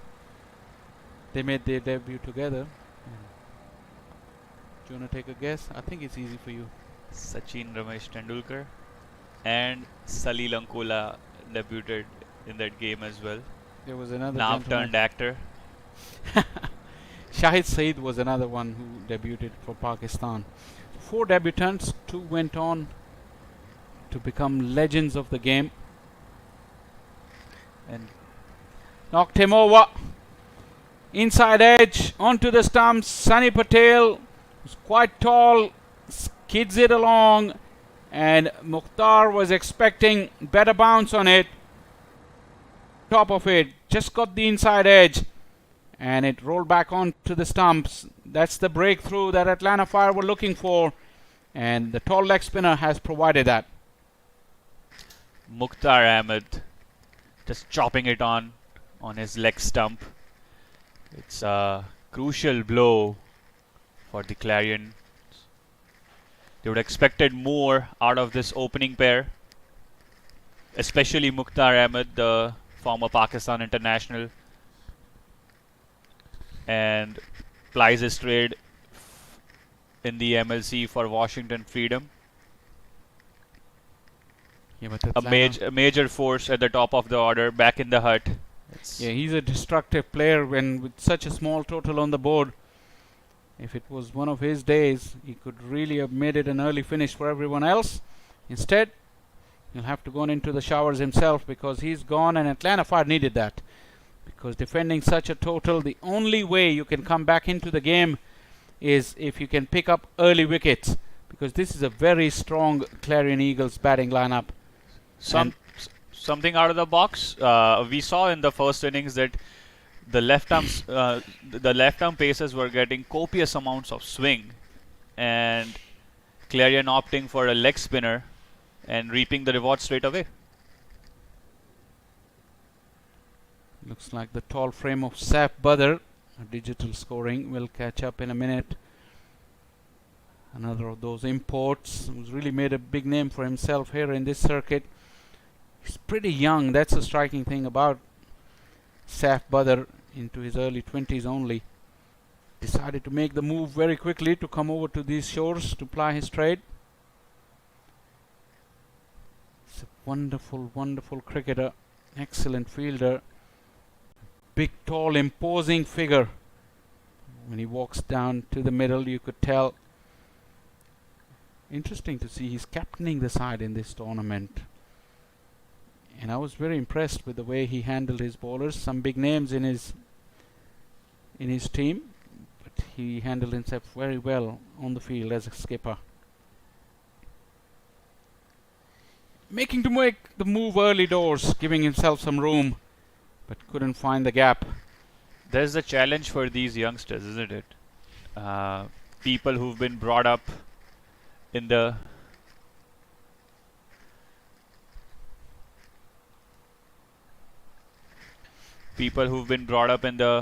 pre-T20 era, and then coming to terms with the demands of the situation. Coming to terms with the demand of the situation in the modern cricketing landscape.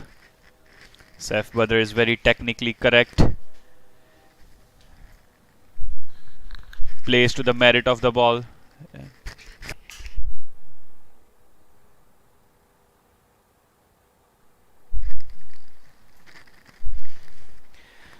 Yeah, Saif Badr has a lot of good attributes.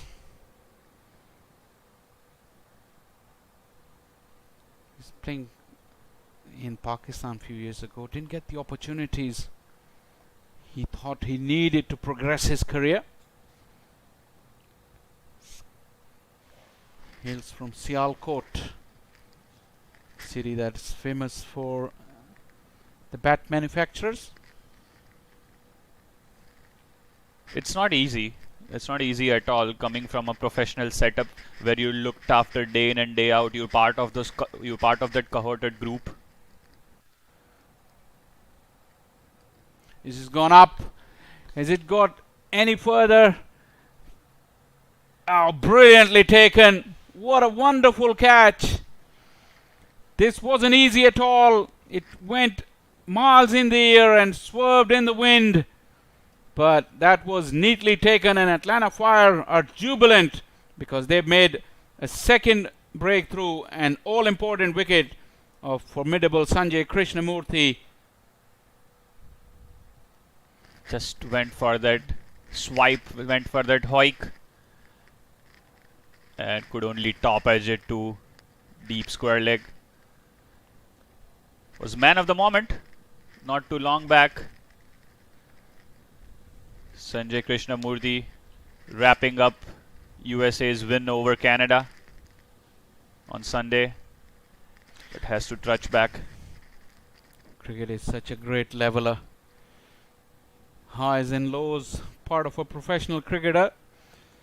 Sanjay, who was on a high, has copped a failure here in the opener of Houston Open for his side, leaving his side really struggling. 7 for 2. And although the talk in the mid-innings break was that Atlanta Fire are a few short, but they all thought that it would not be easy for the Clarion Eagles as well, especially if they lost early wicket, which it's really happened, and two formidable batters back in the hut. So we're in for another low-scoring thriller, it may seem. Do you think they've sent a square? They sent a scare in the ranks of the. I've been part of many dressing rooms that, yeah, low-scoring matches on a tough and tricky pitch. Early wickets can dent some confidence, but the batters from this era, they just think completely differently. Arya has deposited Kevon Cooper over his head for a magnificent strike. Although if I'm Atlanta Fire, I wouldn't be perturbed by Arya taking the long handle, because this is where the opportunities may come as well.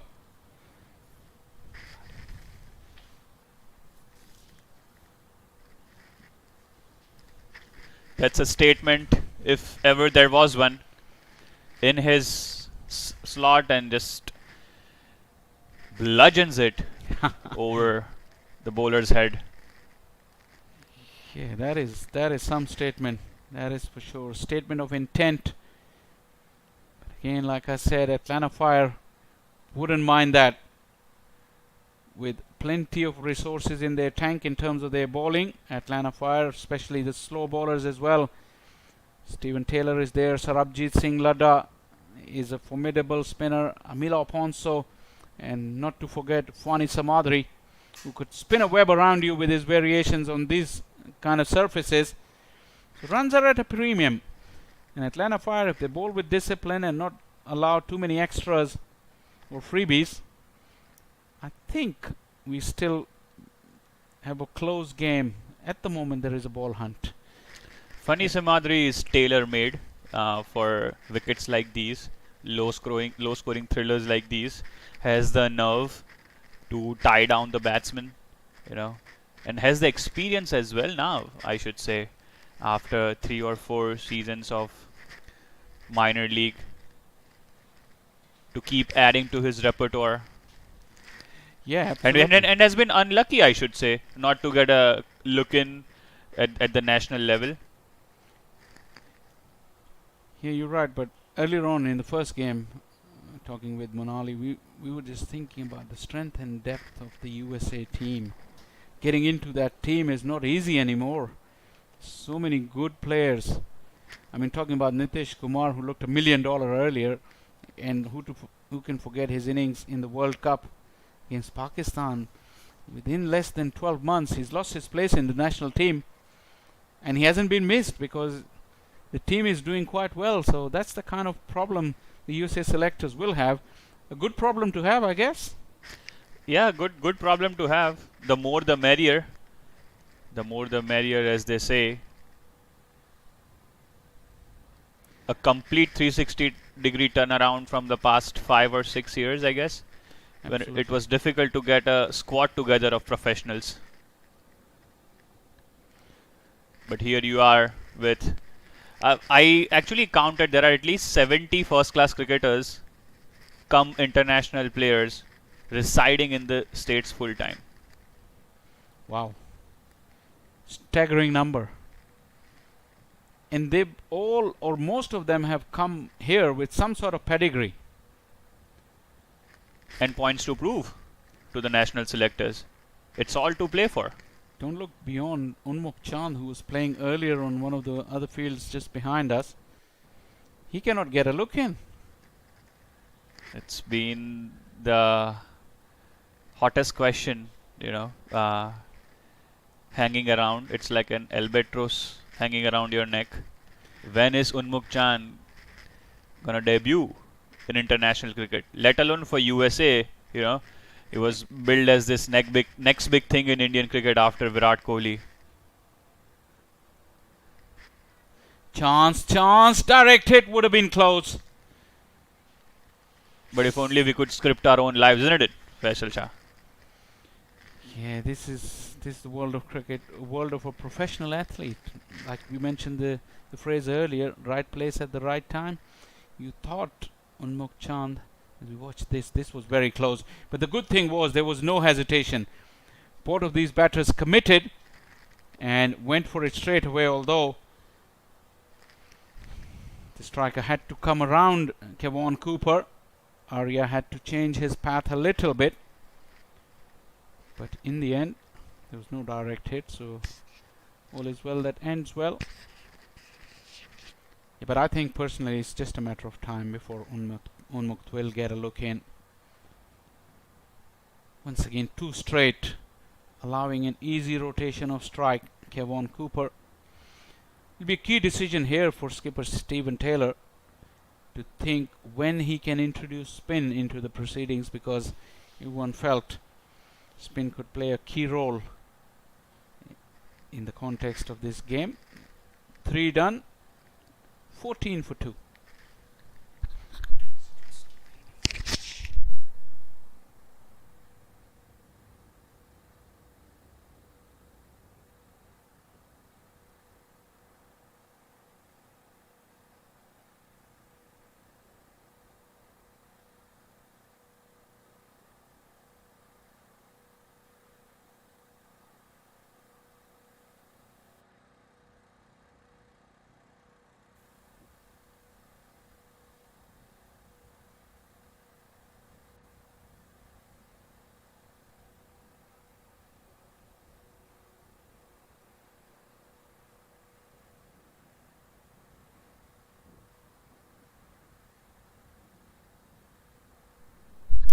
Sunny Patel into his second over.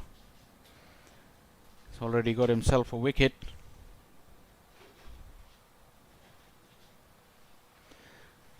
Oh, mix up. Sends him back just in time, Saif Badr. Arya was looking for that quick run.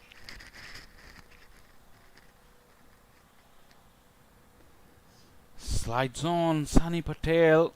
Saif Badr was giving himself some room. Thick inside half of the bat. You're talking about the bowling options for Atlanta Fire. The key thing is Sarabjit Singh Ladda also can be the key. We talked about Fani Samadri being the key. And the kind of flighted deliveries that Sarabjit bowls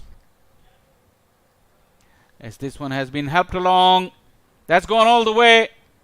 That is very, very clever from Arya, because Sunny Patel does offer you some pace. He just moved right across inside the line and helped it on its way, making good use of that pace on offer. Quite an improvising and outrageous shot, I should say. Absolutely. He's been proactive ever since he's come in. This is his second six. And finger has gone up. Arya, his stay has been bright and breezy, but now Sunny Patel has taken care of him.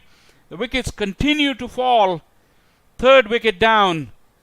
And this time it's Arya who was making some quick progress in this low scoring game.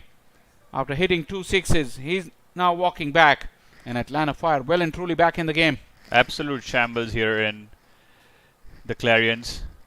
There'll be jitters in the dressing room now.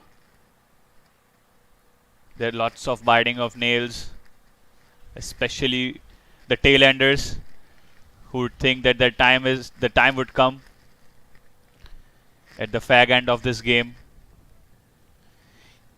You're talking about Arya's knock.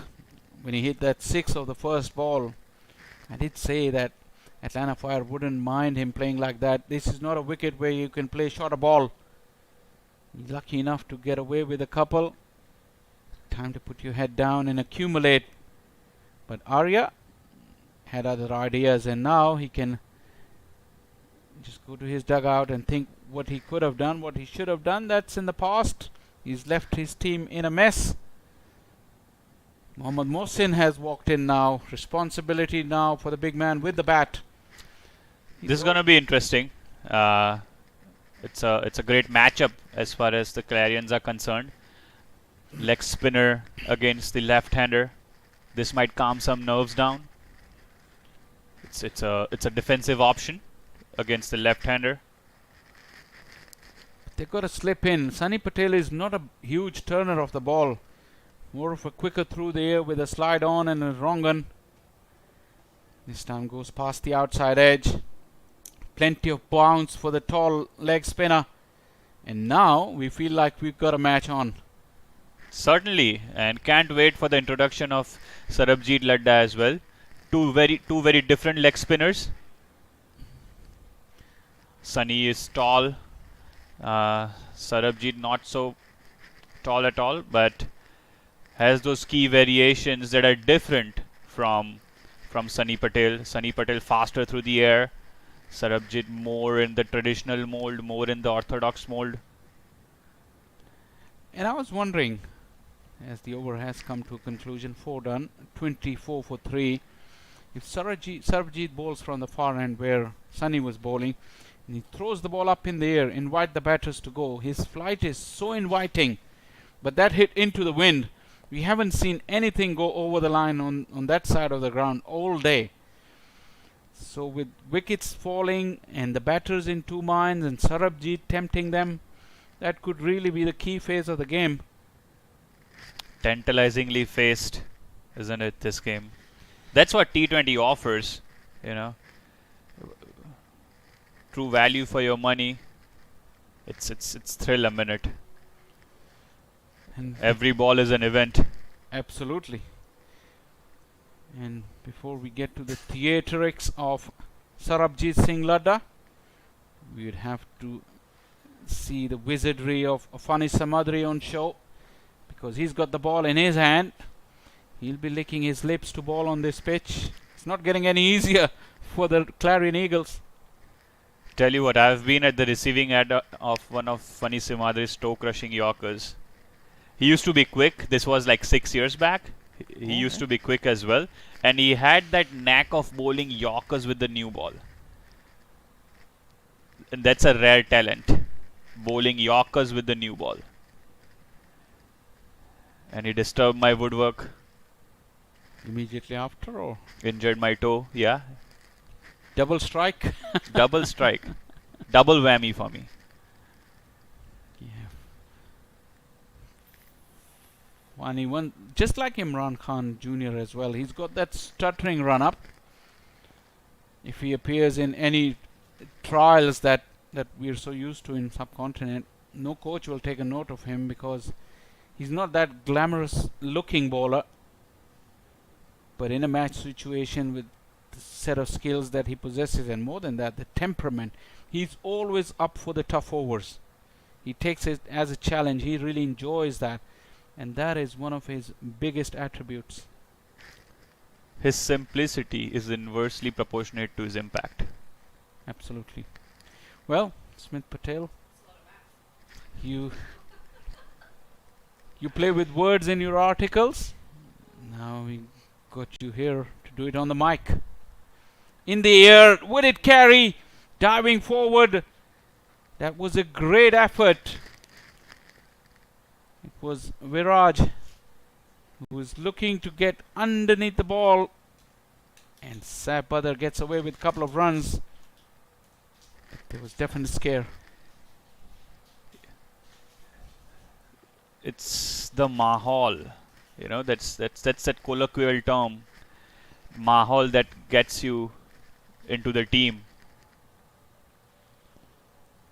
The frills and thrills around your name, the hype that's created, you know, which falls into the selector's ears. Oh yeah. The aesthetics of the game around you, that dictates a lot at the end of the day. I remember just before the Asia Cup last year, which now almost 18 months ago, as Saif Badr goes downtown. This time he was able to get underneath it. Those long levers came into good effect. A boundary really breaks the shackles for the Clarion Eagles. Quite a good technique. Clears his front leg. Full extension of the arms. And the ball races past the boundary. One bounce into the fence. Yeah, I was mentioning that press conference that Rahul Dravid had just before the Asia Cup in September 2023. Would have been, time goes so quick, it's hard to remember everything. 5 overs done. But before we go off, let me just finish that.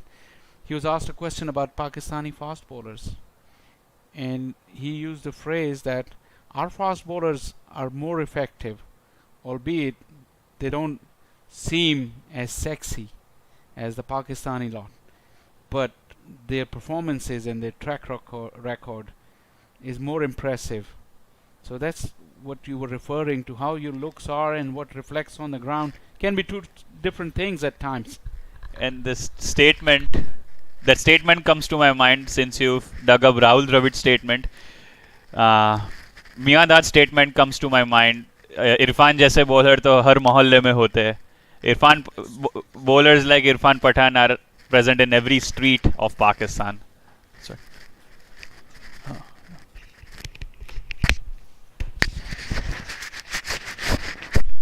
Yeah, absolutely. Cricket is played on the park. You can say what you like. Yes. This target of 109 at the break seemed so inadequate at the moment. Clarion Eagles really struggling, and Atlanta Fire has got a foot back in the game. Smith Patel has given way to Monali in the comm box after having a good little break. She settled into her seat in the comm box. Welcome along, Monali. Thank you so much, Faisal. Got a couple of laps in there as well. Did you catching up on your steps for the day? Just some fresh air. Fresh air is nice. Players get the luxury of being outside and enjoying this fresh air, the breeze. And now actually the sun's just starting to peek through as well. The overcast starting to fall apart a little bit.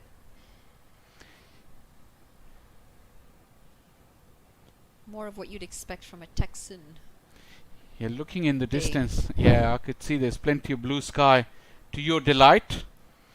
But now you're stuck here in the comm box for the next 10 overs, so you can enjoy it from within the comm box and enjoy an intriguing context. Because, oh, Mohsin, big wicket, Saif Badr, two key men for the Clarion Eagles. But yeah, did you expect this kind of a reply from Atlanta Fire? I mean, outside edge, thick as this runs away. It's going to be a couple of runs, and something told me, so I just had a feeling that this might come down to the wire this game, because we saw the bowlers dominate that first innings, and we're starting to see the bowlers in the second innings also start to get some reward out of the surface. Unfortunately, 36 down, 3 wickets already, or 36 runs for 3 wickets already. And now all of a sudden, when 110 seemed like a small total, it seems like it's a distance away. Yeah, and Taylor brought himself on for the left-hander. Slight fumble. There was a misunderstanding. You can feel there is a bit of a tension in the middle. Taylor also being so experienced still, didn't have the slip in place for that outside edge. He brought him back on later on in the over. But Mohsin and Sapadar still intact. 6 overs done. Contest. Yeah, I'm glad that Atlanta Fire has given it a good go, because it's the start of the tournament with teams so evenly balanced. You didn't want to say a one-sided contest, and with the tournament, the format the way it is, it doesn't give you any time to come back. Once you lose one game, probably you have to win all your other games and still hope for results to go in your way. So Atlanta Fire, if they had given it up with that dismal batting performance and not come out and took some wickets, that really would have flattened them for the rest of the tournament. And although this game is far from being done, they're giving it a good go with the ball. That's good to see. And you'd have to feel that net run rate might come into question as well with these tight games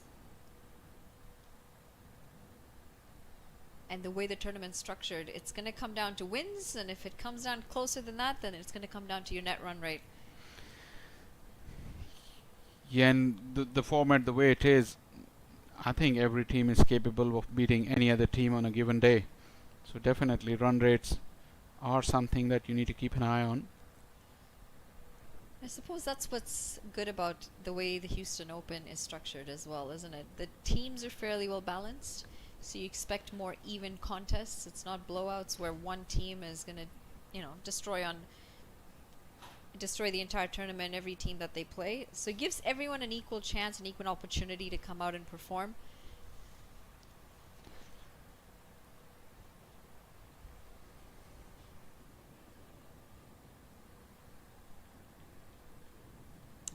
Swing and a miss as we see some pace from Fani Teja.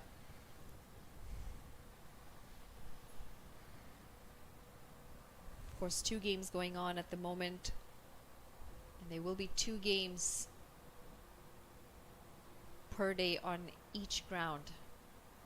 So 4 games total at the Houston Open per day until we get to the semifinals on the weekend and the finals on Sunday.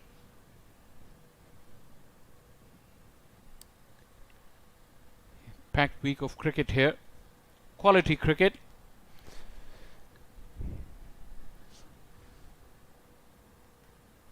Straying down leg side. It's going to be helped all the way for 4. Well placed, didn't overhit it, and got it exactly in the area that he would have liked. Yeah, that was loose stuff from Fani Samadri. Generally, he's very mean, but that got away from him, and Mohsin was good enough to get a tickle, and a neat one at that, to get the boundary. As long as they get an occasional boundary, that will take the pressure back off from them and Clarion Eagles. And the score is such that they just need one half-decent partnership. They do that, they'll take them closer, and this one seems to be a good one. It's gone high up in the air, and that's going to be pouched as well. That's going to be the 4th wicket. Aaron Jones running in and judging this really well. Unfortunately, the wicket procession has continued. Talk of partnership, what are you talking about? Mohammad Mohsin says. He was in a hurry to finish off things, and Fani Samadri is too difficult a bowler to continue to giving you those gifts. This was a good length, slow delivery, a variation. Mohsin tried to manufacture something out of nothing, and he paid the ultimate price. The tall all-rounder walks back, leaving Clarion Eagles in further trouble on 42 for 4.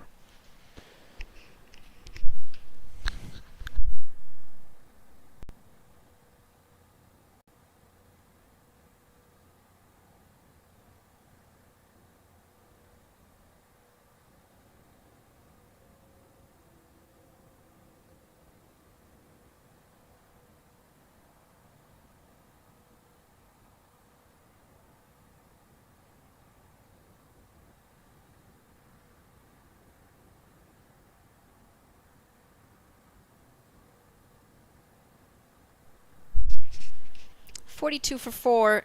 Probably a good time to circle back to that conversation that we were having earlier about why we don't see more all-rounders in the game. And it goes back to the way a lot of our coaching has been structured in the past. We have a lot of coaches giving the top 2, top 3 players a lot of the batting, Oh yeah. without realizing that players develop at different stages in their lives, especially when we're talking juniors. Physical development is dependent on a lot of factors. Some kids develop earlier than others, some kids develop later than others. And unfortunately, when you don't give equal opportunities at a young age, you shunt the growth of a lot of kids when it comes to sports. That is such a good point, because earlier on I was talking to Smith Patel and we got to a point about Oberspiener. This has been well stopped. Viraj once again great in the field. Atlanta Fire would need all of this to defend 109. Successful over from Fani Samadri has come to an end. 7 gone, 43 for 4. So you're talking about someone like Oberspiener, and then we took the discussion back to Shoaib Malik, that how they started their careers.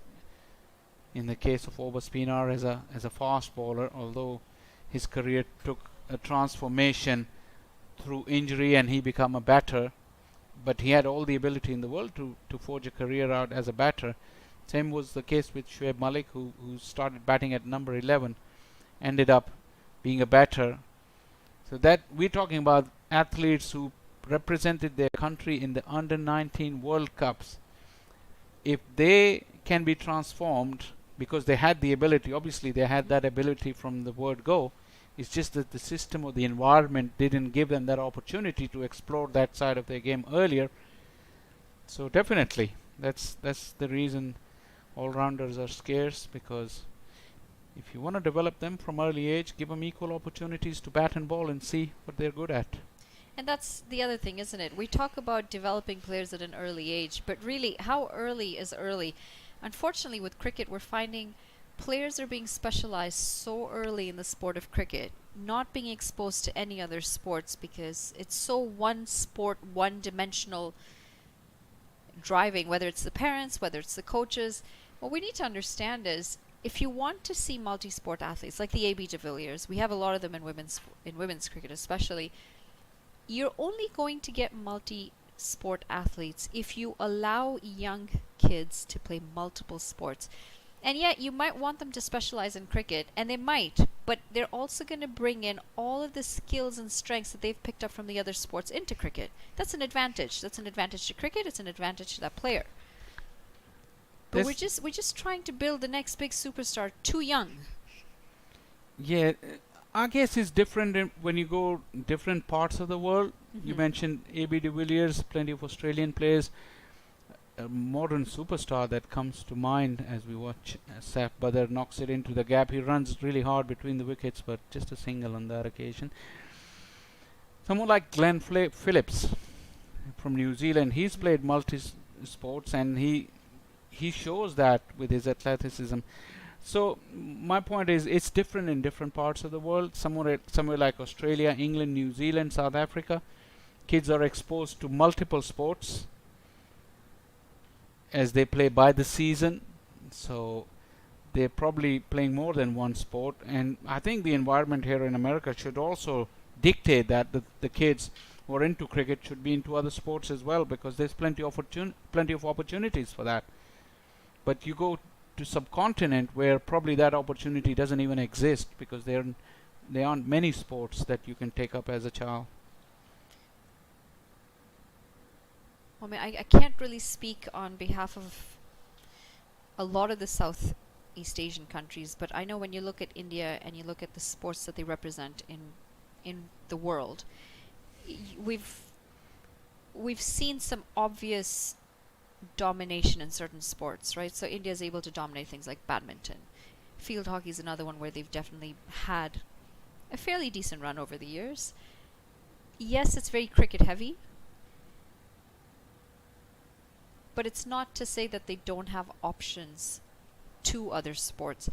I mean, I understand that sometimes it's the necessity that dictates how early a child might specialize in the sport. As we wrap up the 8th over, it's 48 for 4.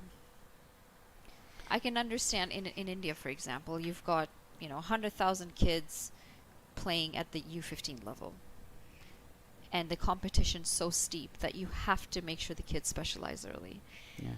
Whereas in other countries, the competition isn't as much. The population's smaller. You've got more options for that reason. But at the same time, we really do need to think about how we're developing our youngsters and giving them the time that's necessary for them to come into that senior side. Now, you look at the Australian test side, for example, and you look at how often we see young players debut in their test cricket. It's not often that happens. A lot of their players have been playing cricket for a long time, and they don't get into that test side until a lot later than you might see some players in the subcontinent come out and debut. And that's all part of the cycle. It's allowing players to develop their skill sets before they're brought into that setup. Yeah, that's absolutely correct. But going back to the system or the structure that exists in subcontinent, you're India specific, I'm Pakistan specific.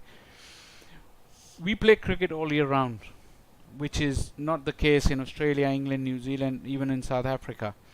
That allows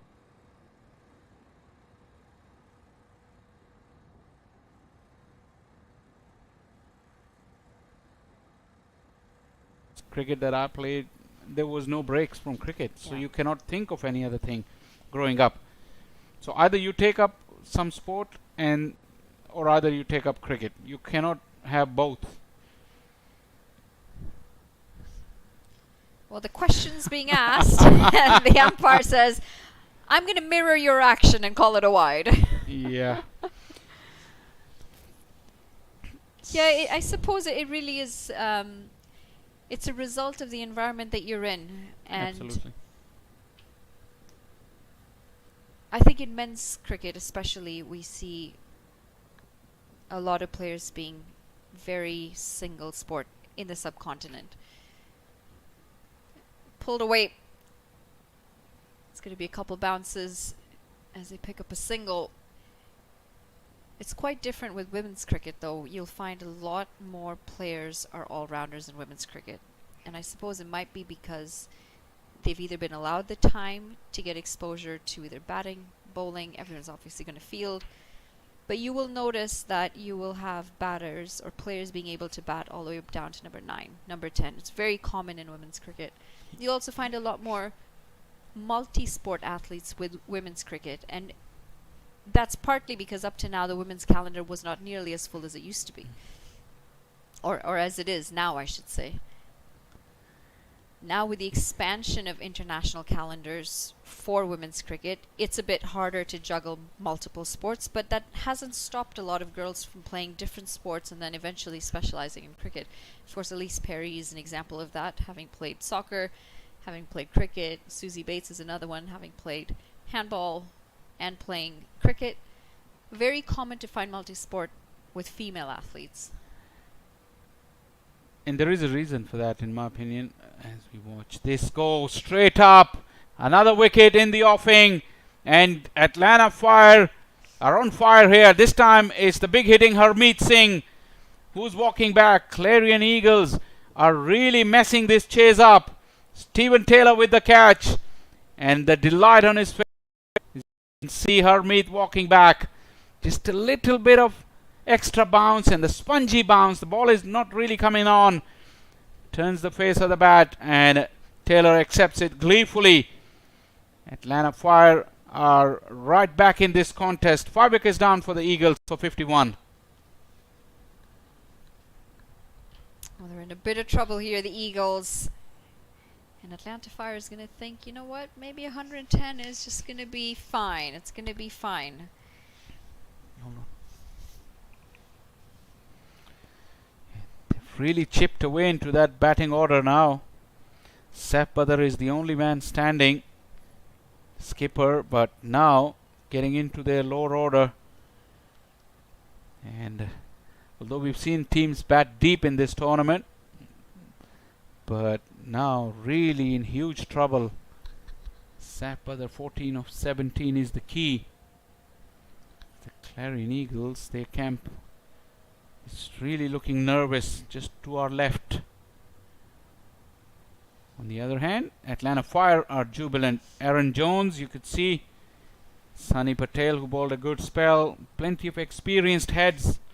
And they would know that if they really hold their nerve here and bowl tight and back him up with some good fielding, they can really pull this one out. Which, who would have thought after the halfway stage of the game? You all giving me hard time for Atlanta Fire not getting enough runs? Say it. Say it. Well, I don't want to say it too early and don't want to jinx them. The commentator's curse is never too far away. So let's continue to watch this unfold. They really have bowled well. Use the conditions to their advantage. Defending a low score. You'd think that the batting side would have come in with a certain level of confidence, knowing that they were only chasing 110. Halfway through this batting lineup, though. We've now seen 2 innings back-to-back with early wickets. Could it be signs to come for the rest of the tournament? Well, Sun has broken through, so I think the ground staff will... There is plenty of wickets on this square, on this field and on the other field. So I think the ground staff will have a chance to work on these trips and get them to produce more pace and bounce as the week goes along, especially if the weather stays nice and warm.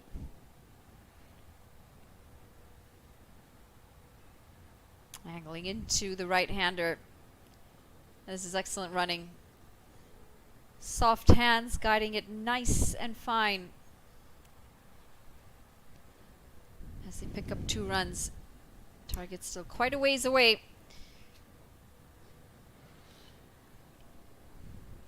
Mehdi Reddy, who was given the ball in his first over, made an immediate impact. Atlanta Fire will have to continue to take wickets and not allow any partnership to develop. Looking to guide it again. This time through the offside. Not able to get any bat on that.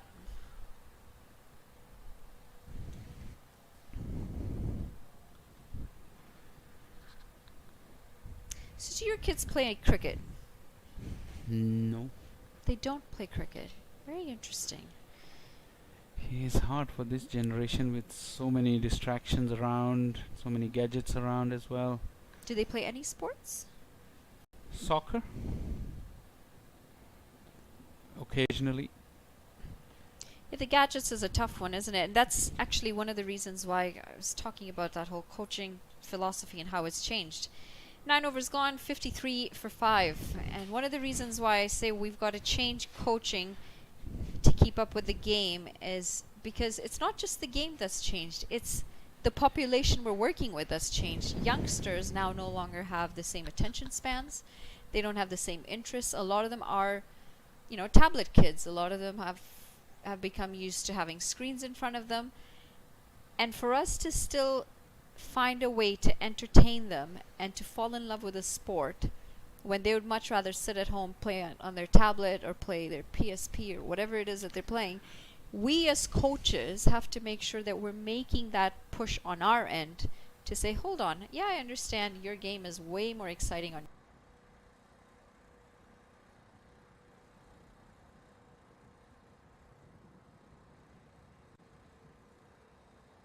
or taking up any outdoor activity. But that comes down to coaching, and we have to change the coaching manual. Oh, we have to. Everything, like the game evolves, the coaching evolves. I mean, I'm just amazed at some of these coaching courses or the manuals. They're exactly the same as they were decades ago or years ago, not decades ago, but it has to evolve with time and this age of technology. As we watch Saf Badr looking cool as a cucumber, he's seen a lot of destruction around him, but he's pretty calm and cool. So yeah, there is a responsibility. I think there is part of the responsibility lies on the parents as well, to take the kids out at least and make them feel what it is like to be outside on a glorious day like today. Yep. And then when they're handed to coaches, then their responsibility comes to make it as much fun and as much enterprising the sessions. This one was short. An opportunity of runs went a begging, because when you're in that kind of frame of mind, when your team is down, you often just tend to miss out on the opportunities.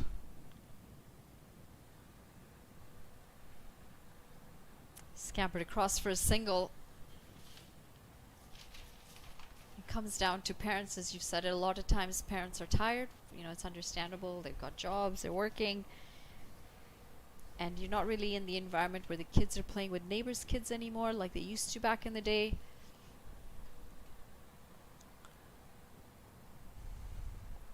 And this is why we challenge our coaches. We challenge them to be the change. You can't expect change to happen if you're not part of the change. And it's a very hard concept for a lot of people, actually. A lot of people have been coaching for a long time and have followed an old school way of coaching. They struggle adapting to new ways of coaching. They struggle adapting to new thoughts, new processes. It's the responsibility, and I mean the way things are changing. If we don't adapt or evolve, you know, you fall the risk of lagging too far behind with all this, what is happening around us. Definitely I would advise any parents, kids, coaches, I mean, there is no substitute for outdoor sports or outdoor activities, be it cricket, be it any other sport. Halfway stage, the game is still tantalizingly poised. 56 for 5, 10 to go. I need to find you someone.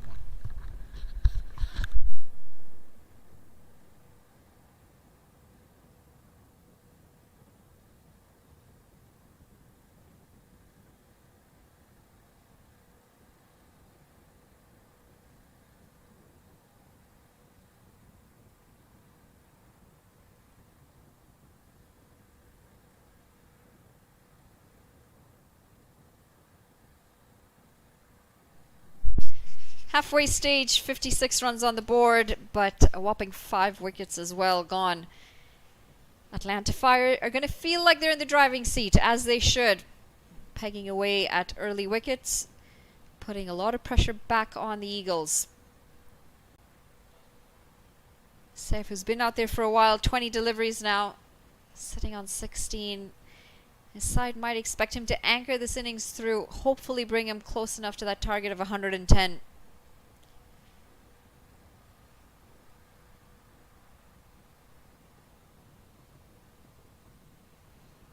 As the fielding side makes sure that they've got the right fielders in the right places. They've held on to their catches well. They fielded very well.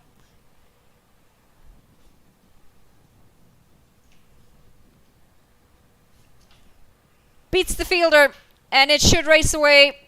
Just cut away right from the boundary. It's Aaron Jones coming around, and they'll stick to just the 2 runs.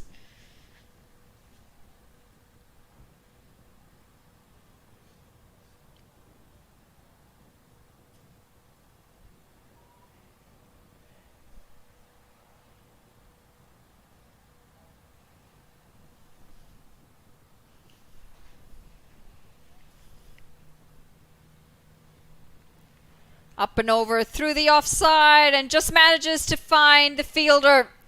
It's going to be yet another wicket. It's the 6th wicket. And things completely falling apart here for the Eagles. trying to bring some aggression in the game, and unfortunately just didn't have the height. A safe pair of hands in Stephen Taylor. 58 for 6 after 10.2 overs. Well, Atlanta fire. Atlanta's on fire. they are. The sun has come out. They've warmed up. 109, who cares? We've got them 6 down. And despite the captain still being in the middle,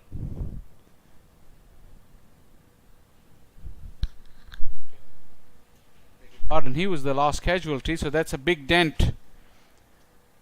Saf Badr, who's holding the innings together, I think his patience finally gave way.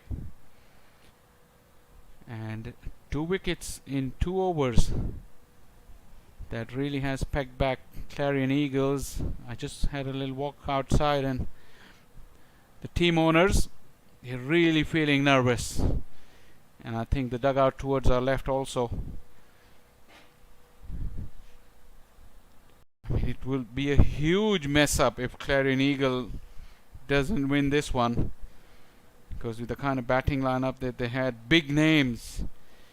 You talk about Mukhtar Ahmed, you talk about Sanjay Krishnamurthy, you talk about Saf Badr, Harmeet Singh, Mohammad Mohsin. Harmeet didn't even bowl. Such was their domination in the first innings. He wasn't required, but he didn't do the job with the bat either. And gone, fingers gone up. Atlanta Fire are really on top here at the Prairie View. Henchard Hamilton with the catch. And the wickets are tumbling here. Clarion Eagles are in a big hole here. Big hole indeed, as they now lose their 7th wicket. Some extra pace from Matty Reddy, and he's certainly got the ball to talk. Gets the finest of edges through to the keeper. A bit of movement into the right-hander as well. Well-judged catch behind the stumps, and the finger does go up. 7 wickets down now. It's going to be hard to come back from here. Eagles will be asking a lot of questions of their batting performance today. Would not have found themselves in this position. Would not have expected to find themselves in this position. 58 for 7 after 10.3. And Matty Reddy is on a hat trick. Be having a change in comms and giving way to Smith Patel to join Monali. Both of them were giving Atlanta Fire a hard time. Well, not Atlanta Fire, but to me. I've had my say, guys. It's your turn now.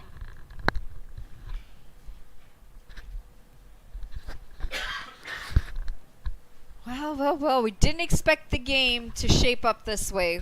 You'd have expected the Eagles to come out and be a bit more dominant. Maybe it was a matter of being a bit too confident that they were chasing a low target. But whatever it is, they've made an absolute mess of this chase. 7 down, still a long way away from that 110 mark. And we're now on a hat trick.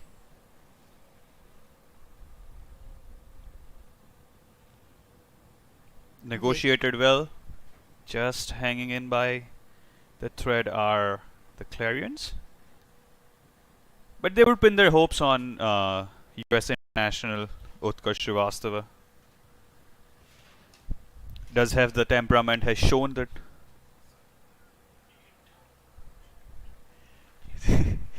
does have the temperament, has shown it at the highest level.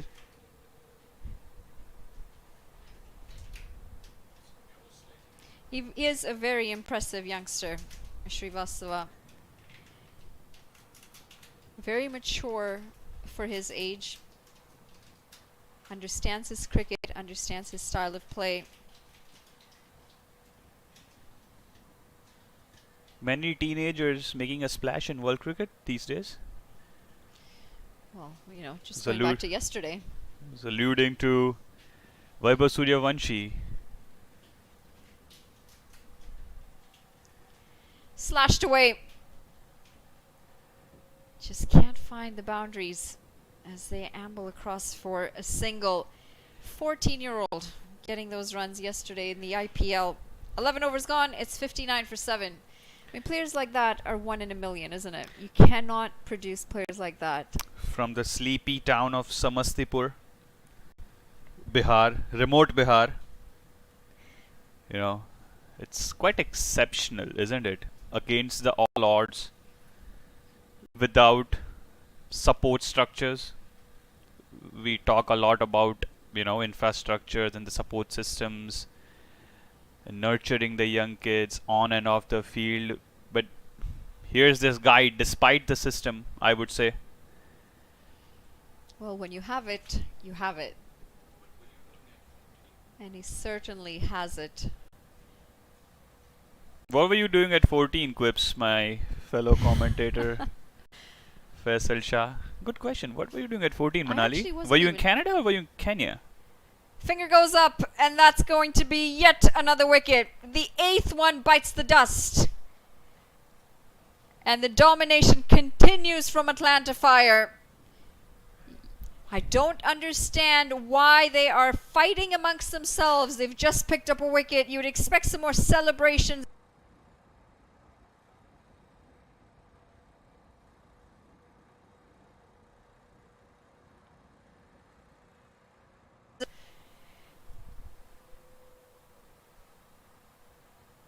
We've seen a lot of action, and the leg spinners have been effective on this ground. The finger goes up, and unfortunate for the Eagles, another one's gone. It's 59 for 8 after 11.1. Going back to your question about what I was doing at 14, I actually hadn't even taken up cricket at 14. Where were you? Were you in Kenya or were you in Canada? I was in Canada. Moved to Canada when I was 11. Played a lot of other sports. Played tennis and badminton through my high school years. Did a bit of track and field. But I certainly wasn't scoring centuries at an IPL at 14. Yeah. Nowhere close to that. Definitely not a prodigy. When did you take up cricket? About almost 15 and a half.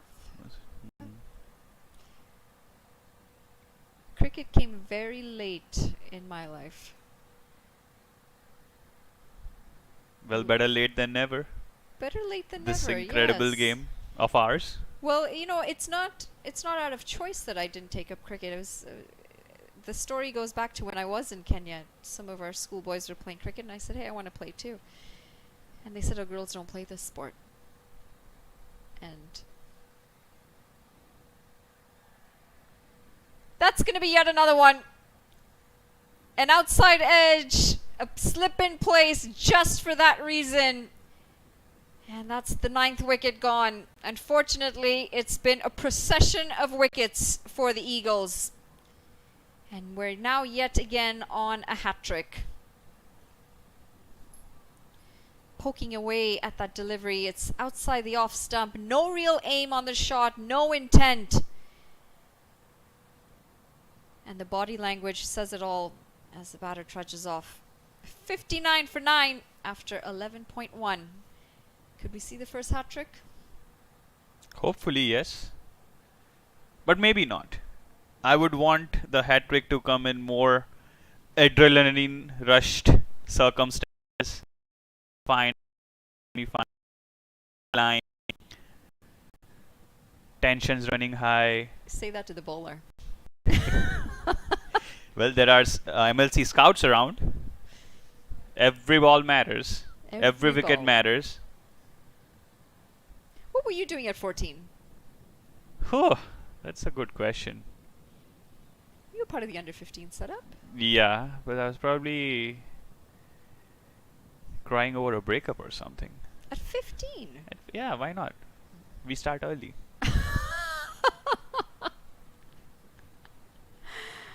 This explains the cricket career ending the way it did. At 15, I was watching Monang Patel score 170, 180 in the state level games, Because being on the non-strikers end. Because he was not getting his heart broken. Yeah. Incredible though, isn't it? The history that you have. At a loss of words with this one. You've come out to the middle. It's the last wicket in hand, and you've decided to go with the reverse. And that's the first hat trick of the Houston Open 2025. And with that, it's also the end of the game. It's Atlanta Fire who have come out on top of this contest, and they've won it by a massive 50 runs. They've fallen like nine pins, you know. And this is completely outrageous. It's completely off the hook.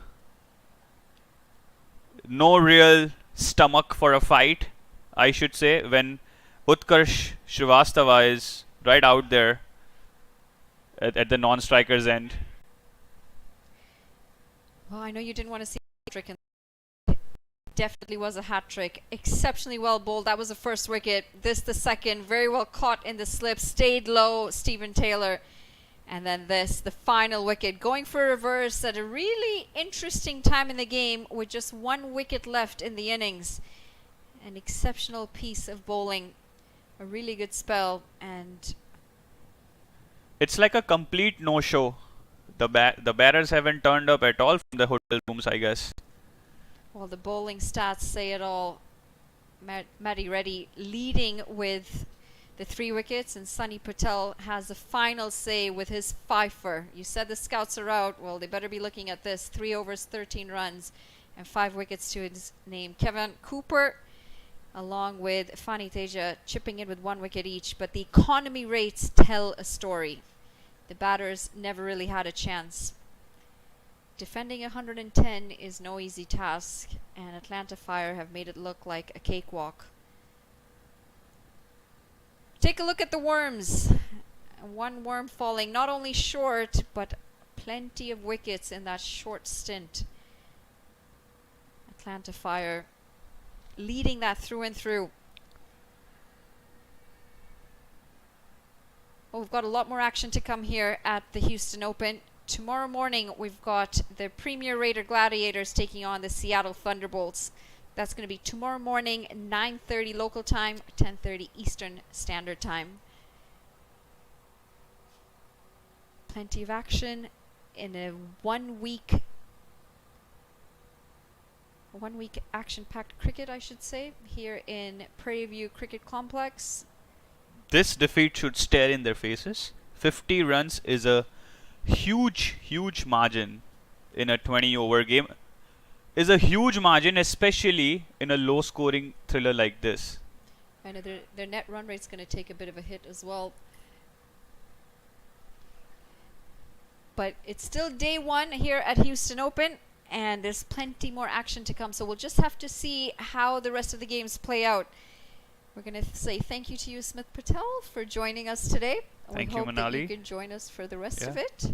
And we hope you've enjoyed the coverage from Houston Open day number 1. We're going to say goodbye for now, and we will see you right back here tomorrow again. Have a good one. Take care.